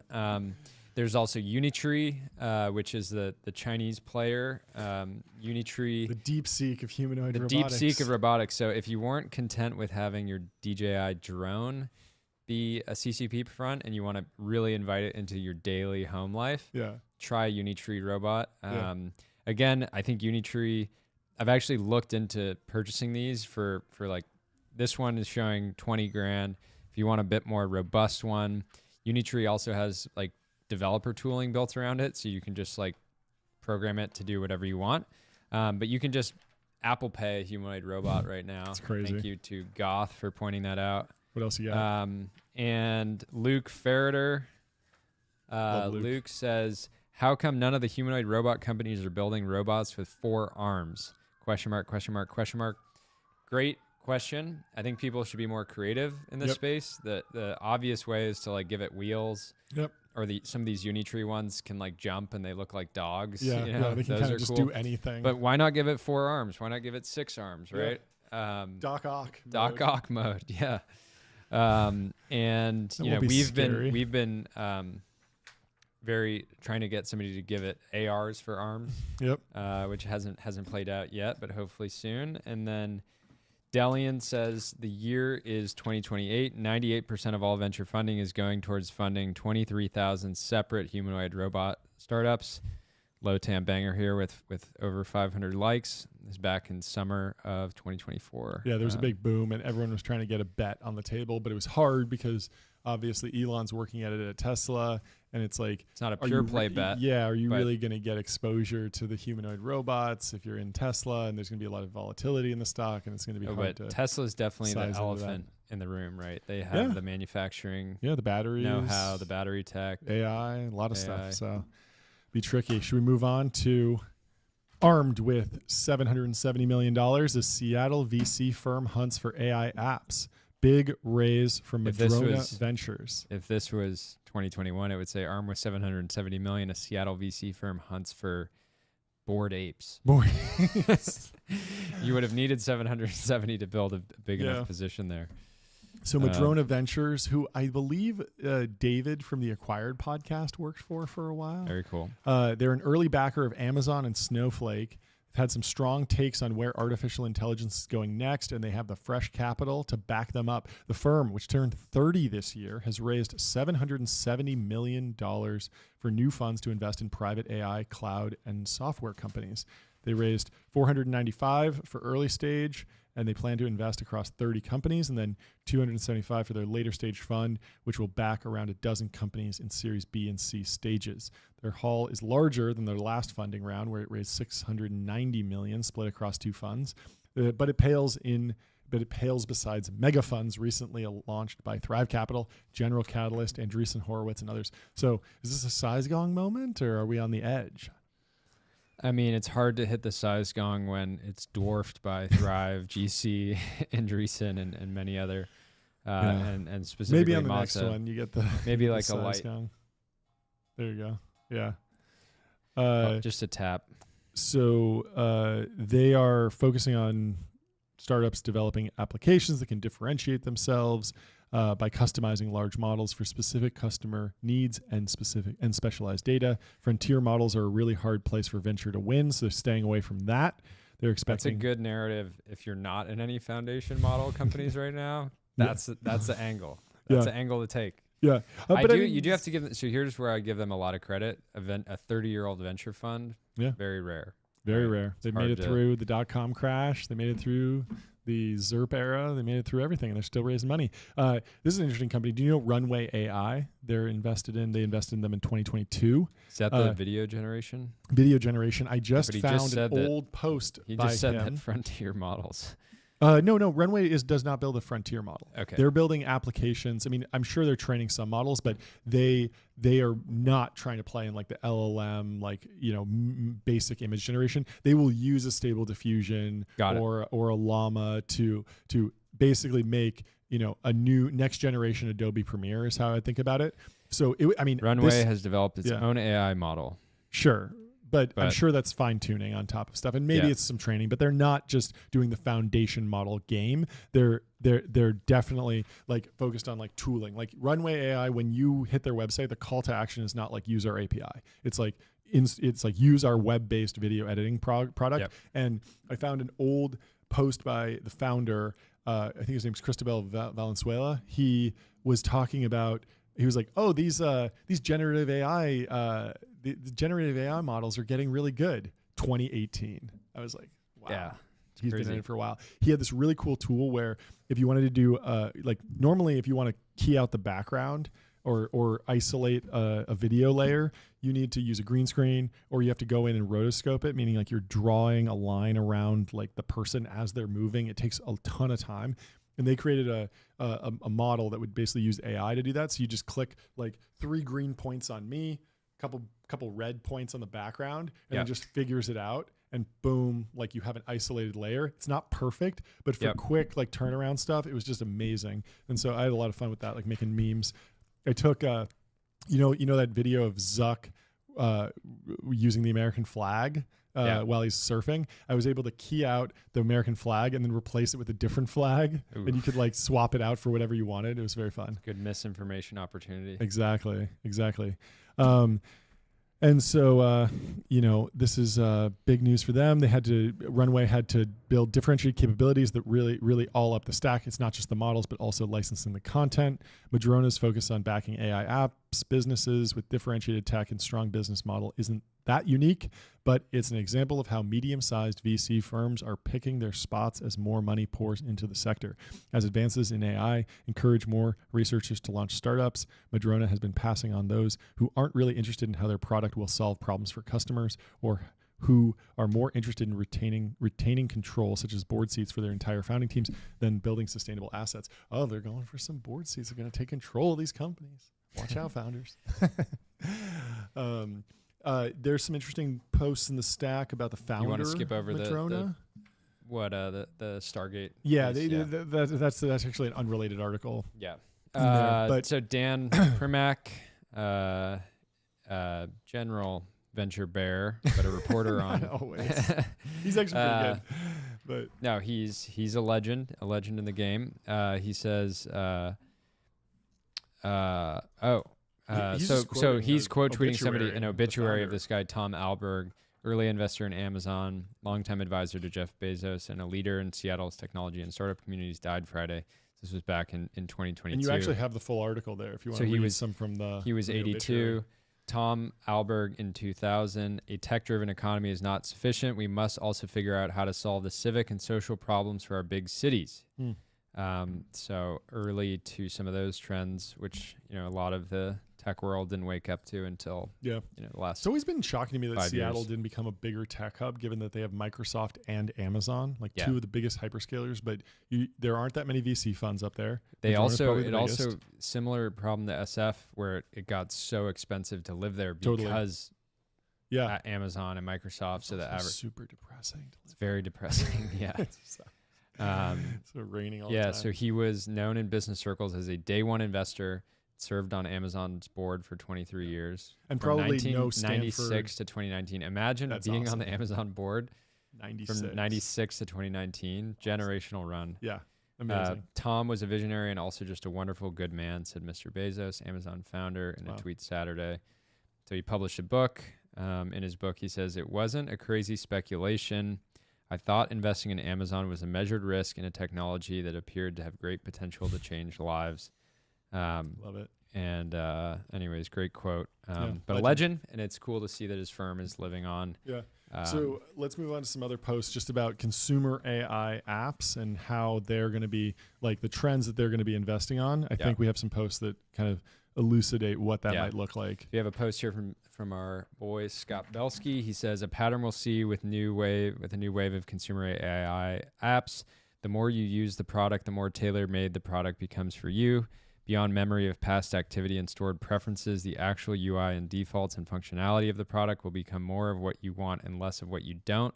It's a new type of conforming software that becomes what you want it to be as you use it. So this is a potential moat for the apps that actually get a foothold, is that it will become, they're going to create, you have to imagine, somewhat walled gardens where they're not going to be like, export your preferences in one click, right? They're going to store that learning, and the app will become better over time. It will become better and better than alternatives over time. Even if those alternatives are shipping incremental features that you would want, they're not going to have the same memory. It's already happening with ChatGPT. I notice that sometimes for a while it would say like memory updated when you said something, but I was so used to prompting it in these weird ways. I would be like, if I'm trying to learn about cars, I would be like, I am like one of the most powerful car collectors in the whole world. Like, give me the exact example of like this car. Give me all the details. You're an expert too. And then it would be like memory updated.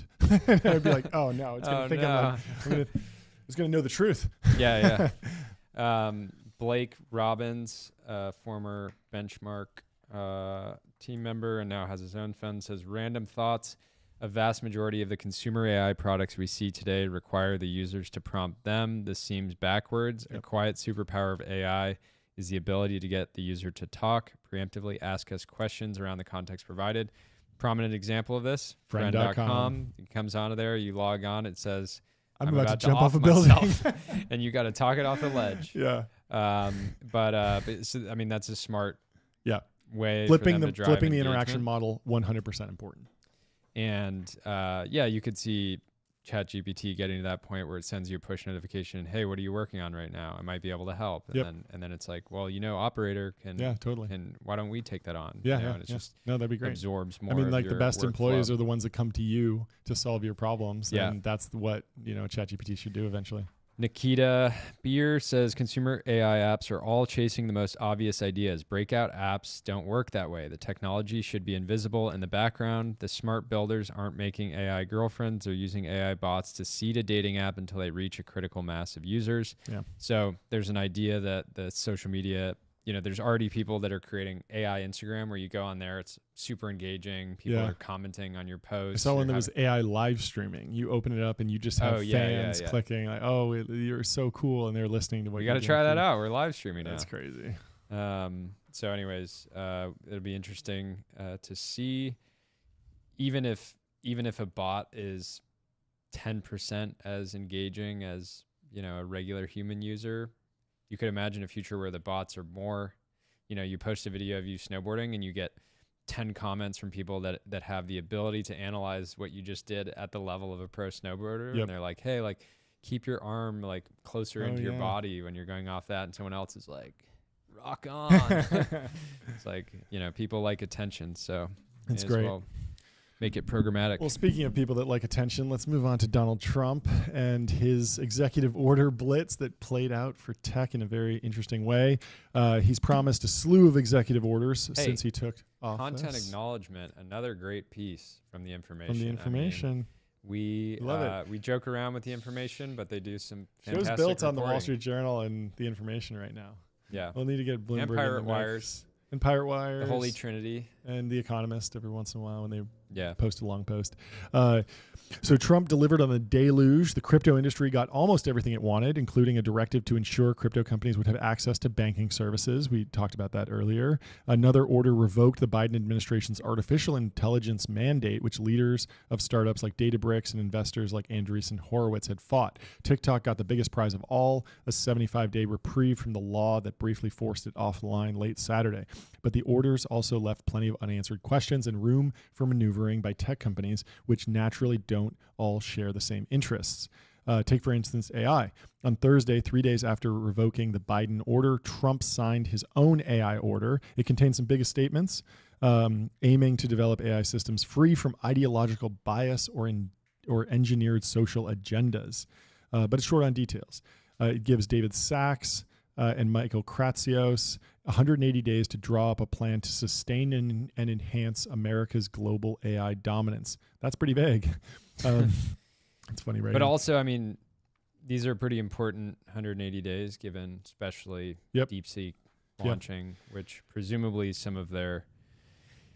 And so, Sachs came out with a single post about DeepSeek, but it was basically saying we need to be competitive here and not complacent. Yep. And so many electronics manufacturers and e-commerce companies have been moving their production out of China to countries like Vietnam because they're worried about tariffs. Trump kicked the can down on the road on tariffs and suggested 25% on Canada and Mexico and a 10% tariff on China. And those go into effect February 1st. Promises made, promises kept, the CEO of Crypto.com said in a post on X Friday. The only item on crypto's wish list that Trump didn't deliver on was a national Bitcoin reserve. His order stopped short of creating one, saying instead that the idea should be evaluated. And so as for AI, some industry executives are hopeful that Trump will ease environmental and energy regulations and pave the way for AI data centers.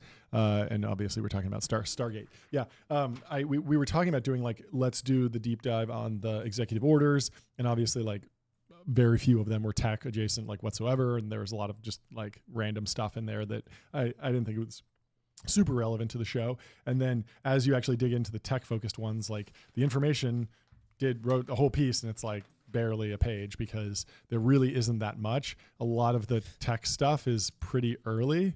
The thing that I think I'm most excited about is not the crypto for Doge, is just where does technology plug into Doge. We've joked about the ramp thing before, but it's not a joke anymore. It makes sense that we want to track spending and hopefully improve the efficiency and actually understand where all the losses are in the system. Do you have any posts? Yeah, I got some posts on the 27th. It's yesterday, right?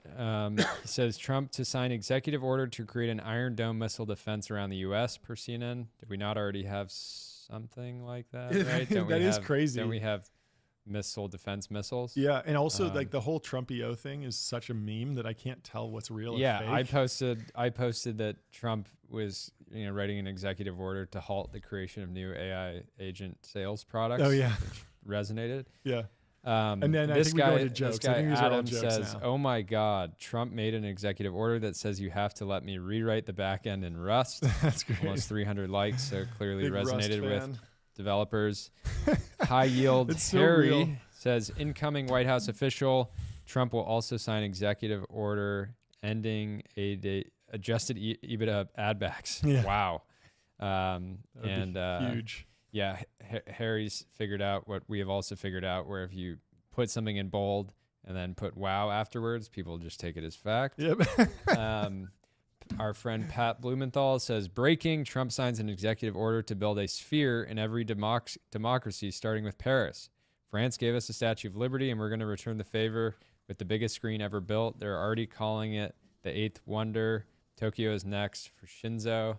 And you can see would look very, I'd like to see more spheres. More spheres globally. Have you seen the sphere? Have you been to Vegas since it's up? I have not, I actually. have. Beautiful. Beautiful. I love it. I'm a big fan. It's a monument. It's cool. They said we don't build monuments anymore, but it is smaller than you'd think based on like if you're up in a high hotel, like you kind of just look down on it and it's only in like one section, but it is very cool when you leave the airport and you drive past it and you see it and then it looks really big. It's very cool. We should go on AdQuick and see if we can buy some. I think you can. I think it's like not that expensive now. It's very good for like it was originally like $500K or something. It was a lot. Or something. Yeah. And then they rotate you through. There were some cool companies that like used it. I mean, if you have a spherical product, like a tennis ball, baseball, like anything that's like that. Sam's WorldCoin. WorldCoin would be a great WorldCoin ad up there. on there. They should definitely do that. You're just coming out of, some show and you just see like the eyeball scanner. Ideally, they could make the sphere the actual WorldCoin, so you just look at it and they just have all your data. You should buy it with the WorldCoin proceeds. Yeah. Who knows? Let's skip the next two and go to venture capital's latest strategy, private equity style roll-ups. So we know a bunch of the people in here. This was actually in the information and in the Wall Street Journal. It says venture capital firms have increasingly been acting like private equity firms. Makes sense. They've been scaling up by investing or buying mature businesses in need of a turnaround. Now those firms are utilizing another private equity strategy, rolling up multiple competitors into a single company that can operate more efficiently by combining costs. I skipped the next two, so you're going to have to skip a bunch of posts.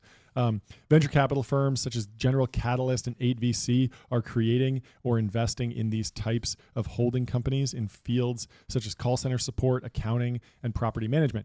In contrast to PE-style roll-ups, the VC firms are starting companies or backing them before their businesses have proven themselves. To keep costs down, they're incorporating artificial intelligence software to take over work such as responding to tech support requests. So there's a few examples here. General Catalyst, which is invested in Canva and Stripe, helped start Long Lake Management and invested in the firm, which was co-founded by early Ramp director Zach Frankel. Long Lake aims to acquire numerous homeowners associations, the companies that govern and manage housing communities, and to use AI to automate operations and run them more efficiently, according to people with direct knowledge of the company. There are hundreds and thousands of HOAs across the country, according to the Foundation for Community Association Research. Do you have an HOA? I do. Would you prefer if it was run by AI? I actually would. My HOA is fascinating. I knew some of the directors prior to buying my house because I lived in the neighborhood for almost 2 years before buying my house, just renting a place. And once I became a homeowner, I went to the first meeting and was very concerned. I actually wish I went to a meeting prior. But yeah, the thing about HOAs is they're highly, highly political, which doesn't really feel right. Yep. They don't necessarily make decisions that always follow the rules because it's sort of like a democracy where in my situation, nobody applied to become elected again. So every director just sort of like extended their term. So that felt kind of a little bit like a dictatorship vibe. So talking to an AI might be certainly for some of the smaller things. I'm imagining like this might just be HOAs on like, okay, like there's a pothole on the street. Like we need to get a quorum. Everyone needs to vote and say, yeah, let's spend $1,000. Let's hire the contractor. Just go do that. Like that seems like the actual orchestration. But I think what Long Lake is doing is it's rolling up HOA management companies, which means that you would still, and the HOA management companies provide infrastructure for the HOA. So you have the HOA board, which is the homeowners that volunteer to be on it. Sure. And then there's software to operate the HOA. In my case, it's getting something in the mail that says there's going to be a board meeting. You can come here and like vote using this form that you fill out. Scheduling, voting. And so I would love to, one of the issues I have with my HOA is that the younger people in the community don't fill out the physical forms and send them in. And so the votes end up being just very skewed towards what the elderly in the community want. Which can be frustrating at times. So here's another example of one of these roll-ups, very different industry, but 8VC, known for early bets on Flexport and Anduril, in July led a $50 million round in Loop, which handles payments and financial audits for logistics businesses. And the co-founder is Matt McKinney. And he has a funny quote in here. He says, "I would have been laughed out of the room if I pitched VCs on the strategy to buy old payment providers. Since then," he said, "the strategy has become the hottest thing in Silicon Valley." And so they estimate there are 250 freight payment providers in the US, serving a market of about 15 billion. And they want to fine-tune AI agents and models and analyze data to help payment providers manage transportation and budgets and offer automated customer support. And so they've already acquired one freight payment provider and is in the process of purchasing another. And for a while, there were a couple startups that were trying to just build from scratch the payment providers, but there must be something very sticky about the relationships that it was hard to get traction, because some of those companies grew very quickly, got a couple deals, raised a bunch of money, but then kind of flatlined, I think. And so what's happening here is venture capital has always been a part of the broader private equity industry. Yep.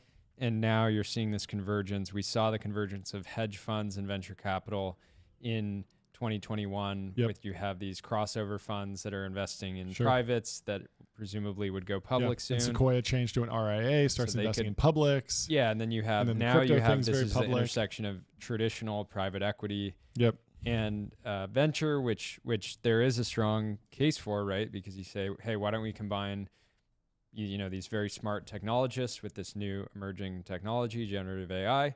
Why don't we give them hundreds of millions, or in some cases billions of dollars, to buy legacy companies and transform them? Because some of those legacy companies will adopt technology, but if you have a guy who's 70, been running a company for 30 years, maybe they're not that motivated to say, I'm going to let go of 3,000 people and replace them with agents.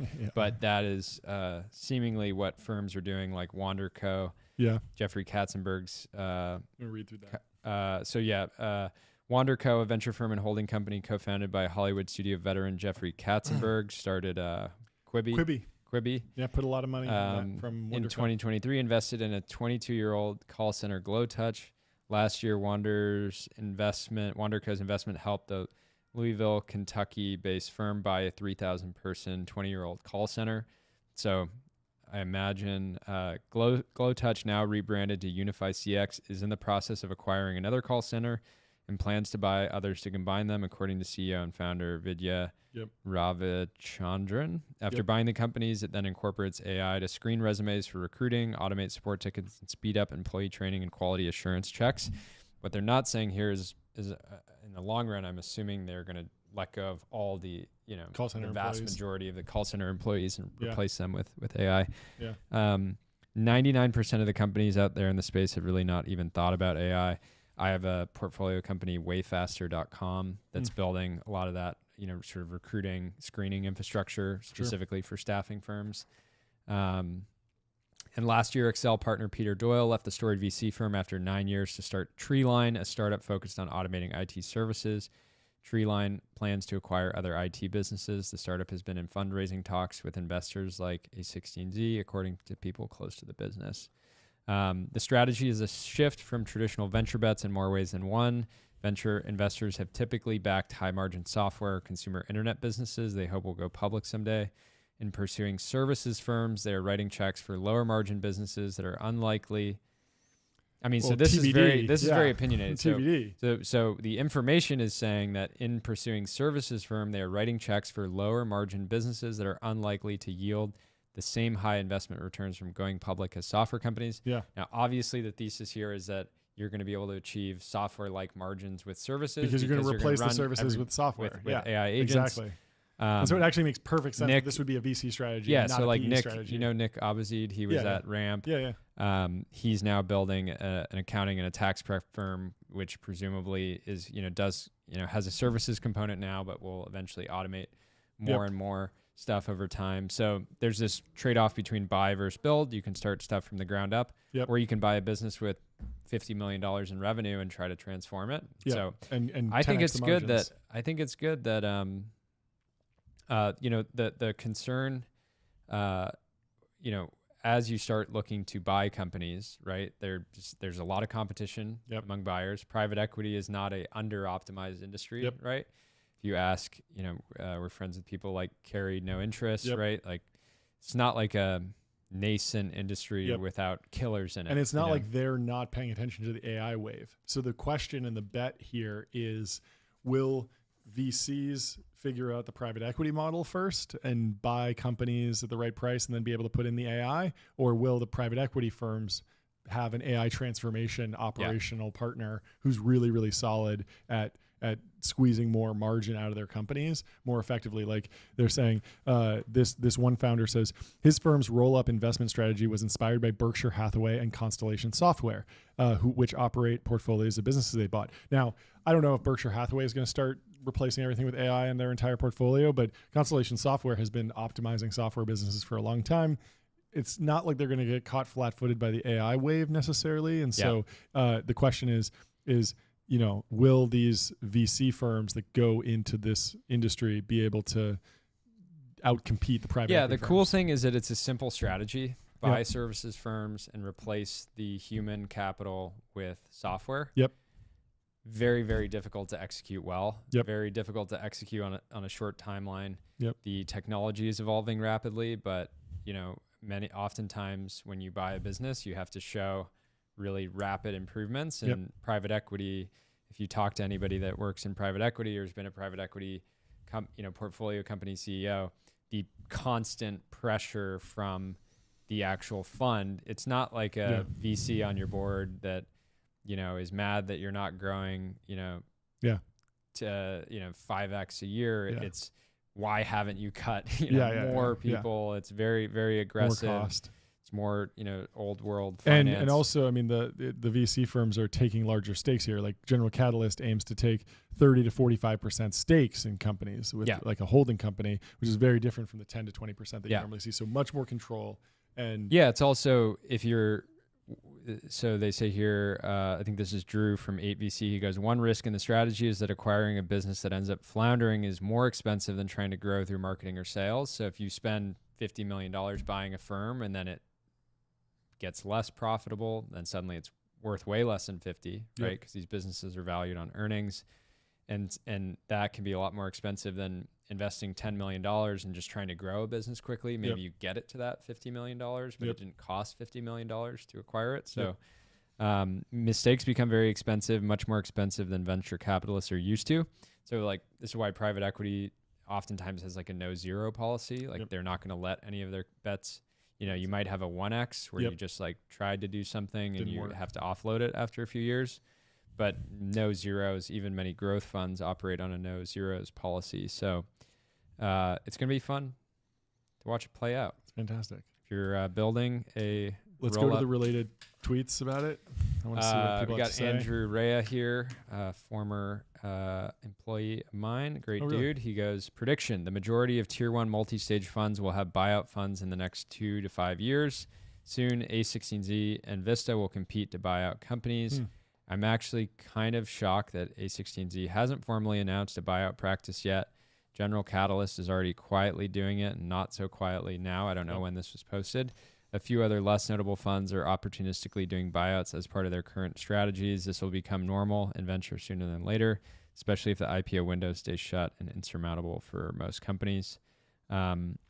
So yeah, I mean, one awesome part about the strategy, if you're in the capital management, the AUM business, is you can just deploy way more cash. So totally. One deal, you can deploy $100 million of, and it's more focused, more concentrated, and then it actually makes sense for your partners to take board seats and really dig in on the business, as opposed to just, I wrote a check to 25 companies in the last quarter, and I can't really check in with any of them because I got to hit the slopes. And was this meant to be in here? Yeah, that mentions Long Lake, and I thought it was an interesting post of like this mafia. So break it down for us. Patrick O'Shaughnessy says, everyone talks about the PayPal mafia, not nearly enough talk about the Harvard or the SPI. SPI Mafia from the late 2000s. It's a final club there. It's like a fraternity. Oh, really? Yeah. Cool. Absolute Murderers Row. One class, David Haber, partner, GP at A16Z, Adam Katz, Irenic Capital, Alex Sloan, Garrett Station, Alex Tubman, Long Lake Management, and there's some guys from Bessemer, Cadence, Chris and Kushner from Thrive. Yep. So that's cool. Very interesting how these like mafias form. Then we have another post from Logan Kilpatrick. He says, hot take. I think there is a huge overinflated perception of how interested consumers are in having AI agents do shopping, browsing tasks for them. People generally want agents that will do the boring parts for them, but many of those tasks tend to be higher risk. So this is kind of the flip side of the HOA. Like, do consumers actually want this? How perfect does it have to be before they're like, yes, I'm okay? Yeah. Because, like if you're talking to an actual person and they get kind of lost, it can almost be like educational and edifying to like work through the problem with them. But if you're on a phone tree and you're down the wrong path, it's like infuriating, right? Yeah. Or like if you're using the agents American presumably Airlines replace app, the phone tree. And maybe that's better, but when it gets frustrating, I think like how many times I just do the you get on a phone tree and you just immediately start talk to a human, to a human, or in a chat you're just like talk to a human because you know that the bot's not going to actually solve your issue. Hopefully that changes over time. So that's great. Couple minute break. Can we take a break?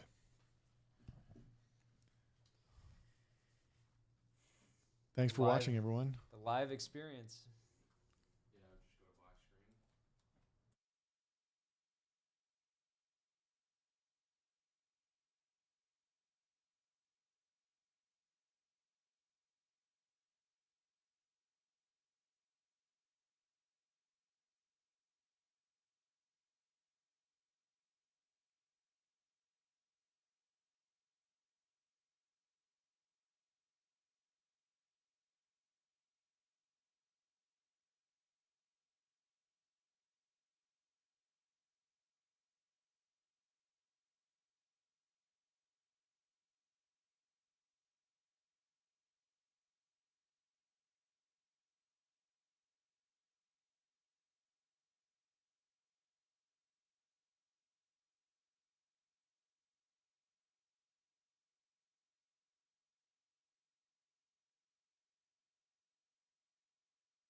Technology Brothers.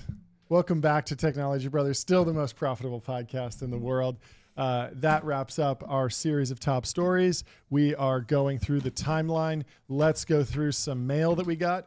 First up, I have business cards from Founders Fund. Thank you to Mike Petriano, the guy. If you've seen the Founders Fund video of that vibe reel, he's the guy that did that, the creative director. He made some beautiful business cards, and I feel like I'm in American Psycho, which I love. We also got an early advanced copy of Alex Karp's new book called The Technological Republic, Hard Power, Soft Belief, and the Future of the West. This is embargoed. I can't read excerpts from it, apparently, but I can read you a little bit of the preview. It says, from one of tech's boldest thinkers and his deputy, a sweeping indictment of the West's culture of complacency, arguing that timid leadership, intellectual fragility, and an unambitious view of technology's potential in Silicon Valley have made the United States vulnerable in an era of mounting global threats.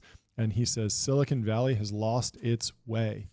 At once iconoclastic and rigorous, this book will also lift the veil on Palantir and its broader political project from the inside, offering a passionate call for the West to wake up to our new reality. I'm very excited to dig into this. I already have the audiobook pre-ordered, and as soon as this book is available, I think it goes goes public in February. We will be reading it, breaking it down for you here on the show. So give that a look. We also have another book that we received in the mail, The 5 Types of Wealth from Sahil Bloom. We love wealth. We love wealth. And pop quiz. What do you think the 5 types of wealth are? Cars, watches, horses, houses, and your absolute boys. I think you couldn't have said it better. He took a little bit of a contrarian take. I guess he says time, social, mental, physical, and financial. Okay. But we're very thankful to Sahil for sending over the book. He put in some stamps that we can look at. Let's see what he had for me to check out. It says, the big question: how many moments do you have remaining with your loved ones? How many more podcasts? How many more podcasts do you have? The days are long, but the years are short. Just into his early 30s, he had risen to become a vice president at Goldman Sachs, one of the most prestigious financial institutions in the world, and he served as a trusted financial advisor to a long list of well-known corporate executives. His expertise and guidance were valuable, a fact that was reflected in his steadily rising salary and bonus compensation at the firm. You love to see it. Sloan was achieving everything he had set out to achieve: the money, the trust, the client list, the respect. All of it was there. The path forward was clear and well lit until one day, a simple interaction with his 5-year-old son changed everything. His son's preschool was set to have Donuts with Dad event where the dads joined the students for a morning of donuts and fun activities. Unfortunately, Greg would be on an important business trip at the time, so he would have to miss it. When his wife told his son the news, he reacted with a shrug and said, "That's okay. Dad's never around anyway." Brutal. It's hard. You got to prioritize family. You got to figure out how to run a podcast in your hometown so you can be home for dinner every single night. Every night. We're pretty good at that. We're pretty good at that. Yeah. And that's one of the greatest advantages to not being on the road. I felt lucky that I was working from home for a lot of my son's first couple years. Yeah. And in this day and age, and now our families get to throw on the show. Yeah. We're just right there in the living room. Yeah. It's great. And Sarah, I love you. It's it has been like the original Rogan arbitrage was just doing tons of interviews and being such a big force in podcasting that big guests would come to him. Like Zuck would fly and Trump flew to Rogan. Lex hacked the system by just being a road warrior and basically traveling everywhere. Yeah. But obviously that's really hard on your family life. Yeah. And so for a long time, it was like, how do you get to some sort of escape velocity with content if you're not on the road all the time? And fortunately, we figured it out. No guests. Live, in person, no guests, tons of clips, tons of slop in your feed.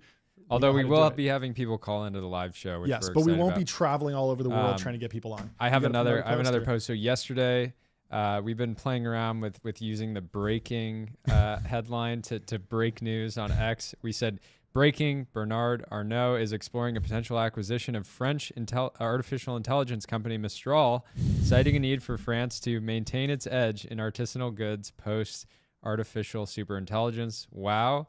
And this tweet went pretty viral, just under 5,000 likes. And Val, brother Val, who's a listener of the show, said, "Brother John Coogan and Jordy Hayes, I'm sending you guys to jail for this post." And I ended up messaging him, and I said, "Good luck, bro. You don't have jurisdiction in France. You can't do anything to us over here. We got diplomatic immunity. Diplomatic immunity. I got 40 nations ready to run." But he's a brother. I messaged him and he said, "LMAO." I had people DMing me asking if it was true. Bernard Arnault is not getting into the foundation model game yet. That we know of. But if he does, we'll try to break that news. And he said that people appreciated it. So, dude, I have gotten so many texts about the Ross Ulbricht thing today. So many people. Is this real? So my phone is just actually broken right now because of how many. Read the Ross one. So the Ross one, if anybody, I doubt anybody that's watching missed this, but we posted this morning. Ross Ulbricht is said to be in market, raising for a new crypto startup. VCs like A16Z and Paradigm are circling, citing Ross's killer mentality and track record as reasons the initial valuation could stretch to over $1 billion. Wow. And for those that don't know, Ross didn't actually kill anyone, but he spent over $700,000 on hits trying to kill people. It was unsuccessful. He thought he got photographic evidence of it, but it turns out they were faked photos. So bad. So anyways, he's not a killer. He's also been pardoned. He also never. He was never innocent. He was never. They never actually tried to try him for those attempted murders because they kind of had bigger fish to fry with the whole narco trafficking stuff. Kingpin law. They got him as a drug kingpin. So in many ways responsible for the fentanyl crisis. Not a good dude. Not a good look. But we have a deep dive coming for you on him. We got up to speed. We're going to break it all down. Yeah, and we basically determined that we think that Ross is the greatest marketer potentially of all time, and that he had created this narrative that he was this very young, sort of inexperienced, that just had these ideals and it kind of went awry. He was about 30 years old when he was doing this. He knew exactly what he was doing. He was selling drugs on the platform. He was negotiating, brokering like regular drug deals. It wasn't like it was just a software thing. They'd be like, "Hey, I want to try doing he wanted to create a product specifically for cartels and bigger dealers. So he was like, "Well, I'm going to trade the first kilo." Yeah. Like really crazy. Yeah, and it was just relentless. It wasn't just like, oh yeah, I set this thing up, it's kind of running. It was like, how can I drive ARR up every single day? Yeah. Like really. Yeah, and so the joke of that he's out raising for a startup, he actually is one thing. While I don't agree with what he did, clearly highly capable. Right, he got founder mode, 0 to 1.2 billion in volume, bootstrapped in under 3 years. He personally netted $80 million of money back then of fees. It's like which would be now. Multiple billions of in Bitcoin. And I'm sure he's got some Bitcoin. People said that there was some cold wallet that started trading shortly after, and so they clocked him. That they seized most of it, but he might have had a second wallet, and that wallet was just sitting dormant, and then it went dormant right as he was seized, and then it fired up just recently, and so people think like, he has access to tens or hundreds of millions of dollars of Bitcoin now, but it was probably like 10K he had in a side pocket back then. So no one even thought about it because whatever, we got him for the most. Yeah, so it's great. I hope he uses his powers for good going forward. I'm sure he will. Clean it up. You're on notice. Yeah, we'll have him call in here. We don't want to see any more crimes. He's got a second chance. I hope he does good with it. And let's get into the timeline. That's great. Let's go to the timeline. And Ben, did you get those promoted posts together? Do we have a stack of those? Let's go to Tyler. He says, don't really understand the reasoning behind luxury car manufacturers going after residences. And he cites actually four images. I didn't realize there were so many. It's Porsche design, the first ever Pagani residences. So Tyler, Aston shout out Tyler. Yeah. He goes to the UCSB where I went. Oh, cool. He built the ad network for TB. Yeah, I love it. Very cool. But I pulled this because I really don't understand it either. Nobody likes cars more than me. Yep. Fact. Yep. Maybe you. Maybe people like TJ Parker. Yep. But we love cars. I don't want to live in a Porsche apartment tower.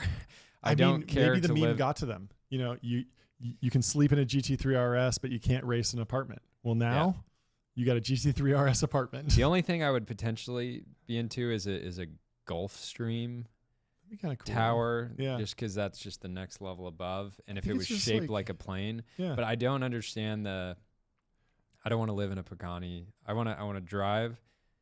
I like that I could sleep in a GT3 RS. I don't want to live in the equivalent of a GT3 I guess it RS. is a little odd that there aren't more. It does seem if you're a real estate developer, it's pretty easy to slap someone else's brand or name on your building, which is effectively what they're doing here. And I'm surprised they haven't done this with other brands that make more sense, maybe. Just like Restoration Hardware or Brioni, or LVMH. LVMH Towers makes a little bit more sense to me. And or Loro Piana. Yeah, exactly. Chamath's residence. I love it. But who knows? I don't. I don't really have a good reasoning. I mean, the reasoning is probably money. Like they probably get a licensing deal for the Porsche it's customer brand. Acquisition, differentiation. There's a lot of towers like that, so the reasoning is probably. I agree that it's like somewhat illogical, but it probably makes money on paper, and it's just okay. They're going to pay us to license the brand. It's pretty not funny. Gonna destroy our brand. Pretty funny that there's for sure a bunch of people that live in those towers that are like, I don't even drive Porsche. I don't like Porsche, but it was just a really nice apartment. So Imagine pulling up to your Porsche design apartment in a Pagani and being like, I picked the wrong apartment. Or vice versa. Anyway, let's go to... Speaking of cars, I got a promoted post. Let's do it. This is what you've been waiting for, folks. This is why you're on the live stream. Sorry to make you wait so long for the first ad read of the show. I've been trying to do some product placement of these, but we're not going to advertise Ramp right now. We're going to advertise... we've always said AI is like an F40 for the mind. Yes. So on that note, we have a 1992 US spec Ferrari F40. Asking price of only $3.5 million. So they're basically giving it away. I mean, they're giving it away. This thing is an amazing example. This stunning F40 is one of only 213 US spec cars and one of only 60 in the highly desirable 1992 specification. This example still wears the original Rosa Corsa paint and Stofa cloth interior that it left Maranello with. So this thing is just beautiful. Guys, we are going to be adding a TV screen so we can actually show images. We've had some pushback from little some environmentalists that say, do you need to chop down a tree for every episode? The forest. And we're exploring doing some offsets, planting some trees to make up for all the paper we use, but we do want to get these on a screen for you guys. But let's get back to content. It's not going to cost you $3.5 million to get that car because you're going to want to put another $500K in upgrades. Off-road tires, swap a Tesla V12 engine swap, supercharger, quad turbos, roof rack, automatic transmission. Let's go to Autism Capital. Mark Andreessen says one of the funniest moments of his life was when the Meta board says they considered Peter Thiel diverse because he is LGBT. Is there a test to determine this? What about the letter B? I want this company to succeed. I'm willing to do a lot. That's just so funny. Yeah. When I first heard this, I was like, oh, he's like diverse because he's from Germany. It's funny that the big tech company is considering that the white male tech bro is diverse because of his sexual orientation, but that was a funny time in history. Where and absolute crickets from the mainstream media about the lack of diversity on the DeepSeek team. Yeah, you pointed that out. Almost entirely Chinese guys. Yeah, very few diversity. Let's get Rune members. Over there. Rune, we need a man on the inside. We do need a man on the inside. We need to send. Hey, if anybody that listens to the show, it works on DeepSeek, hit us up. We're looking for a man on the inside. We're looking for scoops. We need to get one of our guys in there. Or maybe start leaking stuff out of the. Everyone in SF is worried about the girls at the parties. Hey, if you're a girl in tech in America, hop on a flight to Beijing. Yeah. Or wherever they were. Yeah. Start we need our guy on the. I want to see behind the scenes of all the GPUs that supposedly don't exist that came from Singapore. Yeah. It's great.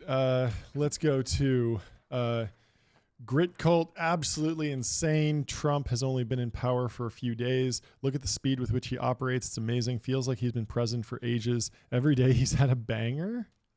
That's funny. I actually don't feel that way. Really? I feel like there's been a bunch of EOs, but that's always what happens at the start. The inauguration was 8 days ago. Yeah, but I feel like the first couple days are always crazy because that's when the EOs go out, and then it's like, is there going to be legislation? And that always takes 6 months. They had been prepping all the EOs with ChatGPT. Oh yeah, totally. For months prior to that. Should we try a bucket poll? Do we have bucket polls in here today? Let's see what we got. Let's see if we got something good. Oh, this is great. From Lewis, EAC says finally got a diagnosis, and it's locked-in syndrome. From the National Institute of Neurological Disorders and Stroke. Are you familiar with what locked-in syndrome actually is? No. It's literally like you're locked in, you can't move your body, but you're awake. It's like terrifying. Oh, it's horrifying. Terrible. But very funny to repurpose it for just getting locked in. So we're making locked in a good thing, I guess. I don't know. With Neuralink, you might still be able to, if you could be productive while being locked in, it'd probably be good for some people we know. Vittorio says, you stop noticing AI improvements when the AI gets smarter than you. Yeah. We talked about this, I think, the other day, where it's hard to recognize these incremental improvements because there are already like okay, this thing is generally pretty intelligent. Yeah.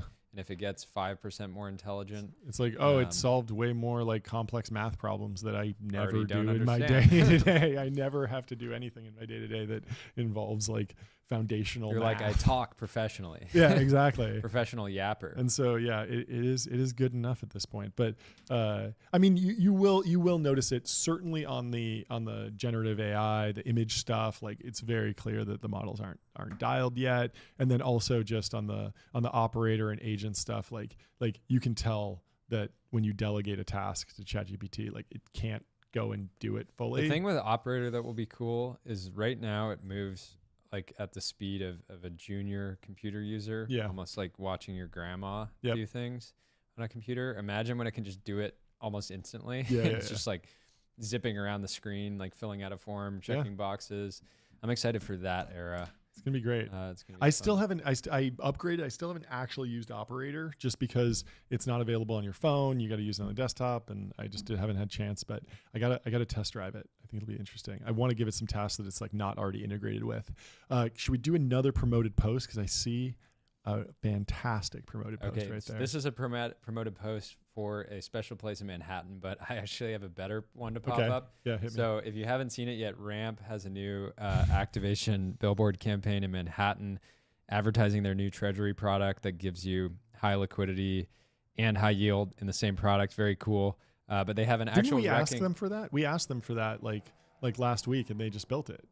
Yeah, I mean, we asked them, they shipped it like an hour later. It was remarkable. Crazy. Yeah, never seen something like that before. Yeah, fantastic. But people are starting to discover it. It said new profile picture, and it's this guy with a wrecking ball here, So if you're in Manhattan, go check it out. Yeah, go take a picture. Do you Get know a the profile actual address? Do they post the address?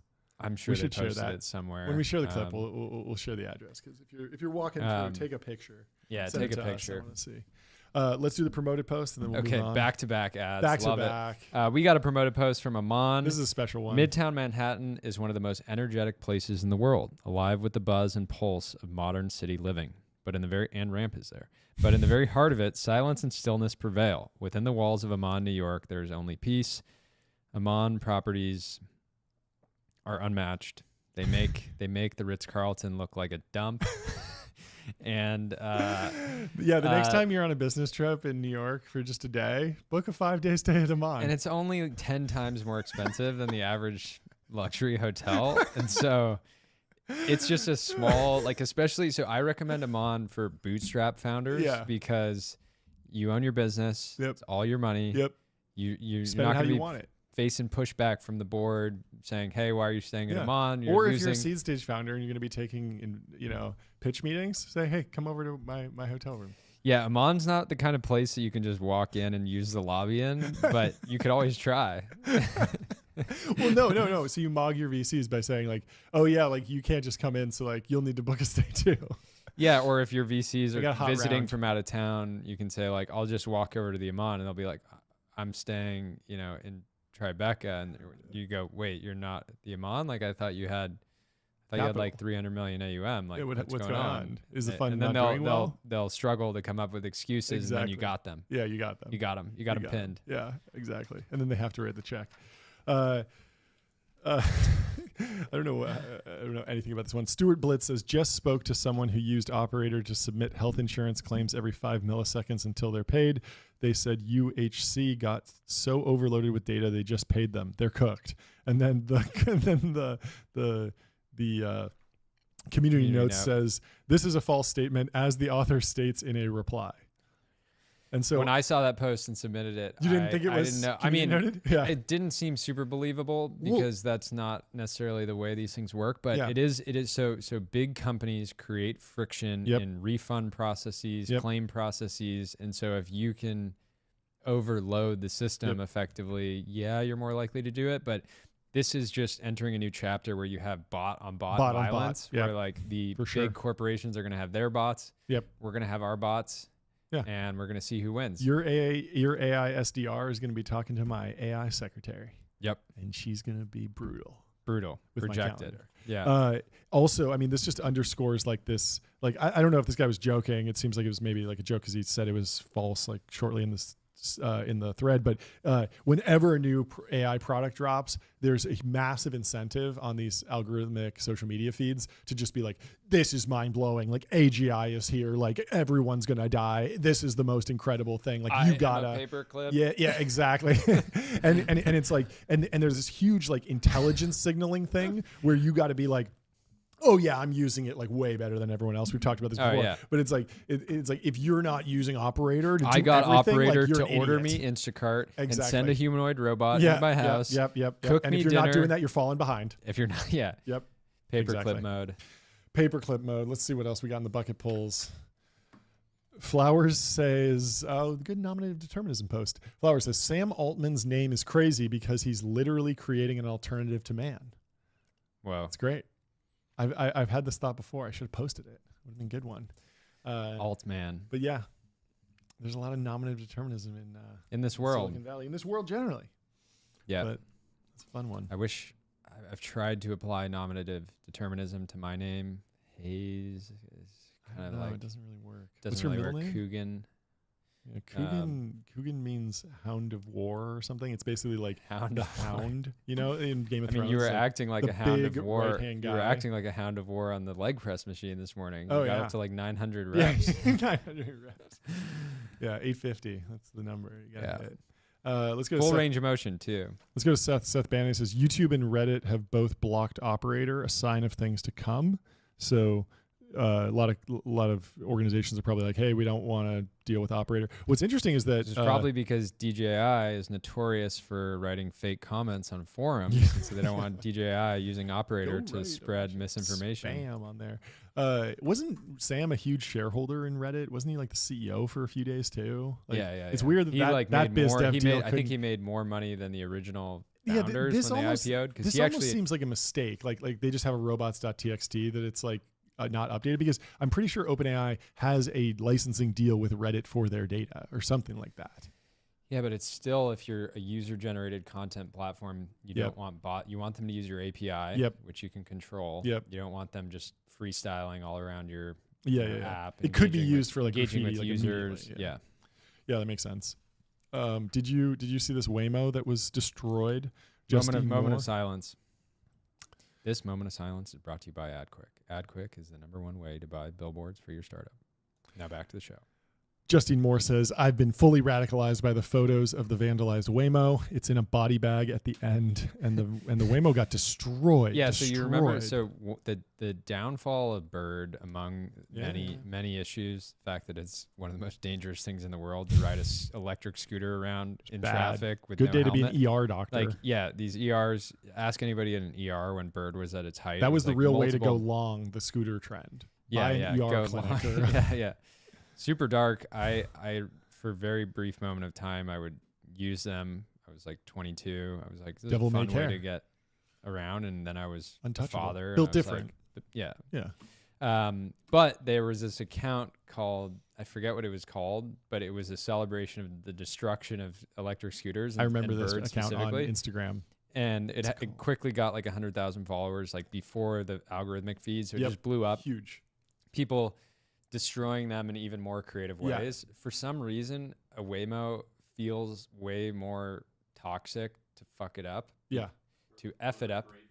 Bird graveyard. That's right. So a Waymo, which is this, autonomous thing driving around, it feels like you're more like taking a human life in a weird way, because it's just trying to get somewhere to pick someone up, and then these people are destroying it. At the same time, it is a Jaguar.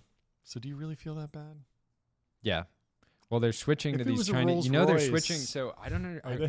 I wish that Waymo acquired Jaguar, because Jaguar is going through their weird rebrand. Yeah, Ben Heilag did the rebrand. Got a crazy reaction. They should have just bought Jaguar. Friend of the show. Yeah. Anyways, let's go to Sean McGuire. Speaking of innovation, he says, the Tesla Roadster is niche with bad range. The Falcon 1 is a bad rocket. The Neuralink V1 bitrate is low. Subways are better than cars. Grok 1 sucks. X will break after firing people. It's amazing how people don't get the pattern. V1 sucks. V2 is okay. V3 is state of the art. And V4 is God mode. 14,000 likes. It's a good pattern. Banger archive. Doesn't miss. Put it in the banger archive. Let's do a bucket poll. Let's see what we got.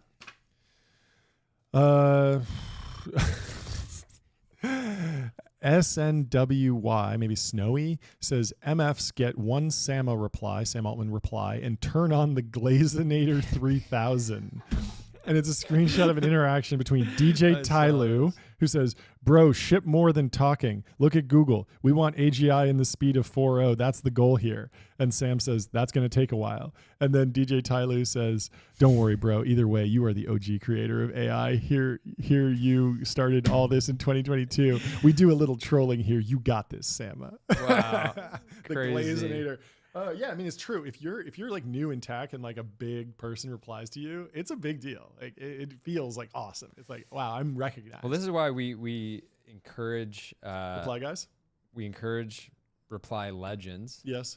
But at the same time, what I was going to say is if you're a new account, you just you're just setting up my Twitter, you know, it's easy to want to be negative because that gets the most attention, but it's not a good strategy long term because you're building up this sort of audience of negativity and it's hard to build a career around just being negative and putting people down. And so hopefully this is the start of the Glazinator going on a more positive historic, generational positivity run. I love it. We love to see generational positivity. Yeah. Base Baron has been started off very negative. Trying to encourage him to go more positive. Yeah, we got to remind him pretty regularly. He should adopt. We got to send this to him and say, adopt the Glazinator mindset. Yeah, you don't want to glaze too hard, but a little glazing never hurt anyone. Yep. It is hilarious when Sam will post a tweet like, artificial intelligence is only a few thousand days away. It will forever reshape humanity. It's one of the most powerful forces for good in the entire world. And we are unleashing machine intelligence. And someone will be like, please add PDF support to 01. I need PDF. It's just like the most PDF tactical question. The oldest technology. But like both are kind of true. Like Sam is like kind of right about all the philosophy stuff. And then also like there are really low hanging fruit in the product. Then he'll post, guys, everybody's a little bit too excited. ASI is going to take a bit longer. But it's like, there are reasonable product features that we want. Like just build them, come on, put it in. Yeah. Or AGI, AGI is right around the corner, but we're hiring 50 new junior software engineers because we need them to actually get to that point. Let's do another promoted post. And if you're watching live on YouTube, leave us an ad read in the comments, get in the chat and promote whatever you got to promote. Drop an ad read in the chat. Or if you want priority, leave a 5-star review. Yes. And we will have Ben printed out on Spotify or Apple Podcasts. Leave a 5-star review. Tomorrow. Say something about the show, and then leave an ad read for a company that you like or a company that you founded or work for. But speaking of ads, we have an ad, a promoted post here from Gulfstream Aerospace. Customization in every detail. The G500 is bright, bold, and boundless. We always say if you're buying fractional, talk to Preston Holland. He'll help you get into a jet you love. But if you're a size lord, go straight to your Gulfstream rep. Don't, just buy new. Yeah, it's nice to see them promote the back catalog too. A lot of people are obsessed with the 650, the 700's coming out. Yeah, but maybe the 500's right for your lifestyle. Yeah, it's a classic. There's no wrong choice with. And it's cool to see Gulfstream. They threw a link in here. They clearly aren't afraid of the algorithm. They have a dominant brand, and they can. And so. Yeah, I mean, if you didn't do numbers, if you find this post on X, just go reply to it and tell them that you're, in the considering market a purchase, and the Technology Brothers sent you. Yeah. So whoever the social media manager there will get a nice little note. Hopefully, they deserve some engagement. They're clearly working hard. It was a highly produced video. Yes, this was the best post in a long time. Yeah, it's great. This is an interesting debate. So Joel Gascoigne says 2024 was a profitable year for Buffer, something we've really celebrated as a team after 2 years of losses. We closed the year with a net profit of $200,000. And so John Cocktosin. He also went on to say that they did a profit distribution. Oh, they did. The average distribution was like $400. Oh, really? Like that. Interesting. There's a lot of shareholders, I guess.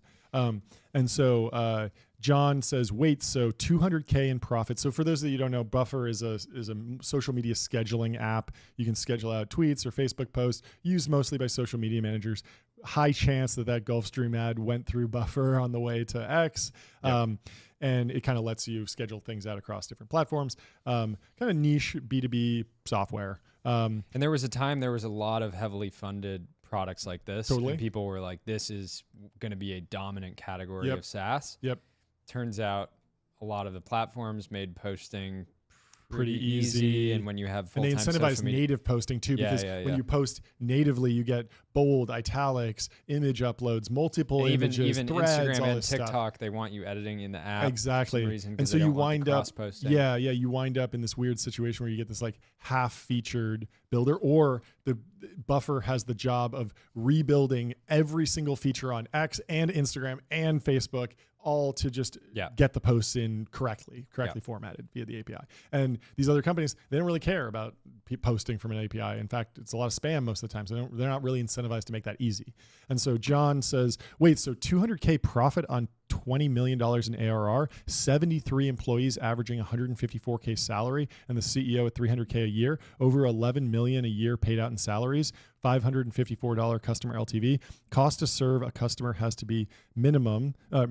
It's a social media scheduler. And unlike 15 years ago, this could probably be built by 2 cracked devs and a designer in a few weeks. 73 employees. I don't know, man. And so Buffer's always been building in public, and they've had, ups and downs. People have followed them, and a lot of criticism from John on how they're running their business. But who knows? Maybe they retool. Maybe they're having fun. Maybe it's run like a co-op and everyone gets distribution and they're all happy. So happy to them. But this looks like something someone will build and attack very soon. Because it seems like one of those things. It's the critique there is, I think that they've been on an interesting journey. Sure. I think they bought back the company from their investors or something like that. Yep. We don't really know what's going on behind the scenes, but the critique is like, for a mature software company with 20 million of ARR, maybe you should be able to squeeze out more than, what the average PM in the Valley makes per month. Yep. You would hope so. But I'm sure they'll get there. It's rough. Let's do another bucket poll. What do we got? Harry Stebbings. He's in Europe right now, and there are more companies doing roll-up plays for vets, doctors, opticians, and plumbers than AI companies. We covered it earlier with the Germany story. Not good. Europe, you're on notice. Get it together. Build some real technology. Stop rolling up veterinary clinics. Do it all, actually. Yeah, do it all. Do the roll-ups, but do some other stuff, like I'm making an AI, clone that can speak dog. Yeah. That's what I want to see. Surprisingly somebody who the person who actually cracks dog to human translation, huge trillionaire. You would pay $1,000 a couple grand in a month. No, yeah, a couple grand a month done. to talk to your dog. pup. Absolutely. Yeah. Also, shockingly little innovation happening in smell-o-vision. You can't smell anything. Have you noticed this? We're making all this like crazy advances all over the place. AI is going to kill us all, but I can't smell the movie yet. Yeah. Like if I'm watching Fast and the Furious, I want to smell burning rubber. Yeah, or if you're scrolling on X and you come up to a banger, you want to smell like some fumes, some smoke, some heat coming off. And so a little device that just mists the air. Yeah, maybe. You're watching Sideways. They're talking about wine tasting. I want to smell some grapes. I want to smell some more. Yeah, you're watching there's so many great that gambling movie we talked about. What's it? There's the smoke of the casino. Yeah. There's a million. Ocean's 11. Ocean's 11. Yeah, I should be smelling a thick cigarette smoke the entire movie. Yeah. Be great. Yeah. So get it together. Somebody go out there and solve it. I'm not going to. There was a company that was trying to solve digital touch, right? Like some sort of device that you could kind of like shake somebody's hand. That sounds like it's going to be used nefariously immediately. Bolt that onto character AI. Yeah. Smell-o-vision 2 is going to be used with character AI first. I just know it. It's going to be terrible. It's not going to be for Fast and the Furious. It'd be like, I just wanted Fast and the Furious. Aurelius says, M&A is so back, the FDIC is pumping deal tombstones. And the FDIC says, today we approved the Bank Merger Act application by Wesco Bank based in Wheeling, West Virginia to acquire and merge with Premier Bank. And they're showing the deal tombstone. You love to see it. We love celebrating. M&A should be celebrated. Yeah. You know, I saw a very funny post. We didn't print it out, saying that like the DeepSeek thing is so like bad for Silicon Valley because everyone in Silicon Valley finally needs to realize that Lena Khan was right. And I was like, that doesn't make sense at all. like it was. I saw that and I was like, "This is such a bad take. We can't." Yeah, we can't you saw that. It just made no sense, and it's like that's not. Are you saying that there's a monopoly in AI? Because there's not. There's like a trillion foundation model companies, and every big tech company is building their own chips. So it's like fiercely competitive. And then how would this have stopped an open source model from China? It's like a CHIPS Act thing that's not Lena Khan at the FTC. It just made like no sense, but it got major viral views because people are just like, oh, tech doesn't like Lena Khan. Therefore, like anything that happens that's bad to tech, let's make it like Lena Khan could have stopped this or something. Makes no sense. Anyway.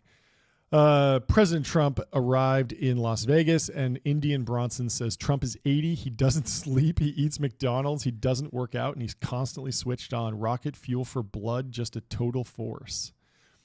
He needs to be studied. Okay. This is my take on, you know how we've been talking about golden retriever maxing? I like the dog analogies. There's a new dog in town. Junkyard dog maxing. Yep. This is where you just don't think about what Andrew Huberman says about microplastics or seed oils. If you look at the data, the junkyard dogs outlive the purebred poodles by 3 decades. Junkyard dog will be around forever. You got to be a dog. It's about that spirit. Exactly. Right? The junkyard dog has hustle, runs around. Sure, it's eating. It's not just worried about microplastics. It's eating macroplastics. The thing with I think part of the whole Trump thing is he's never been into that whole world of alcohol. Right. So he's never been into drugs and alcohol, avoided them. Yep. He avoided the power law toxins. So by not doing the drugs and alcohol, he gave himself like 1,000 Big Macs. Yeah. Alcohol's a fascinating thing because it's so widely consumed, yet the prevailing narrative is that 1 or 2 drinks a day is cool. Yeah.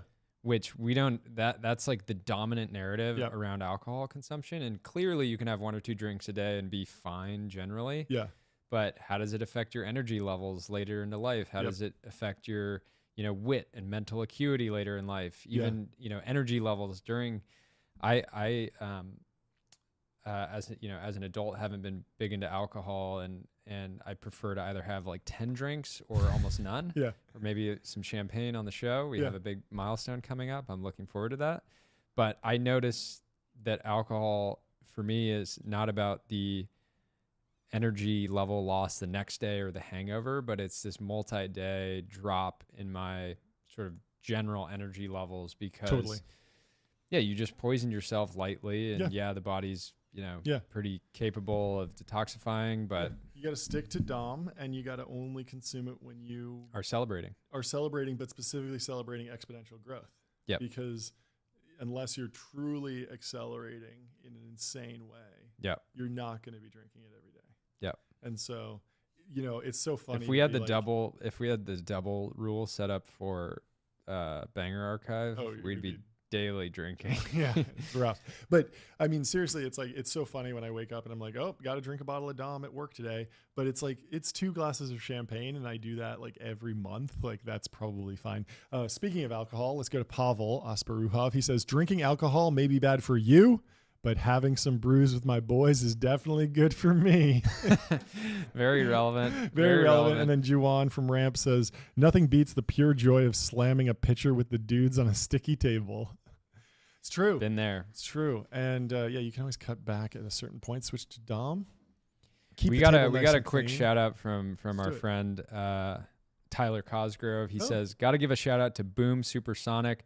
Now size lords can display their wealth, not by the size of their plane, but by which Mach they can hit. Ooh, so they had they got to Mach 1. Let's hit the size gong for them. They got to Mach 1.1 today. That's huge.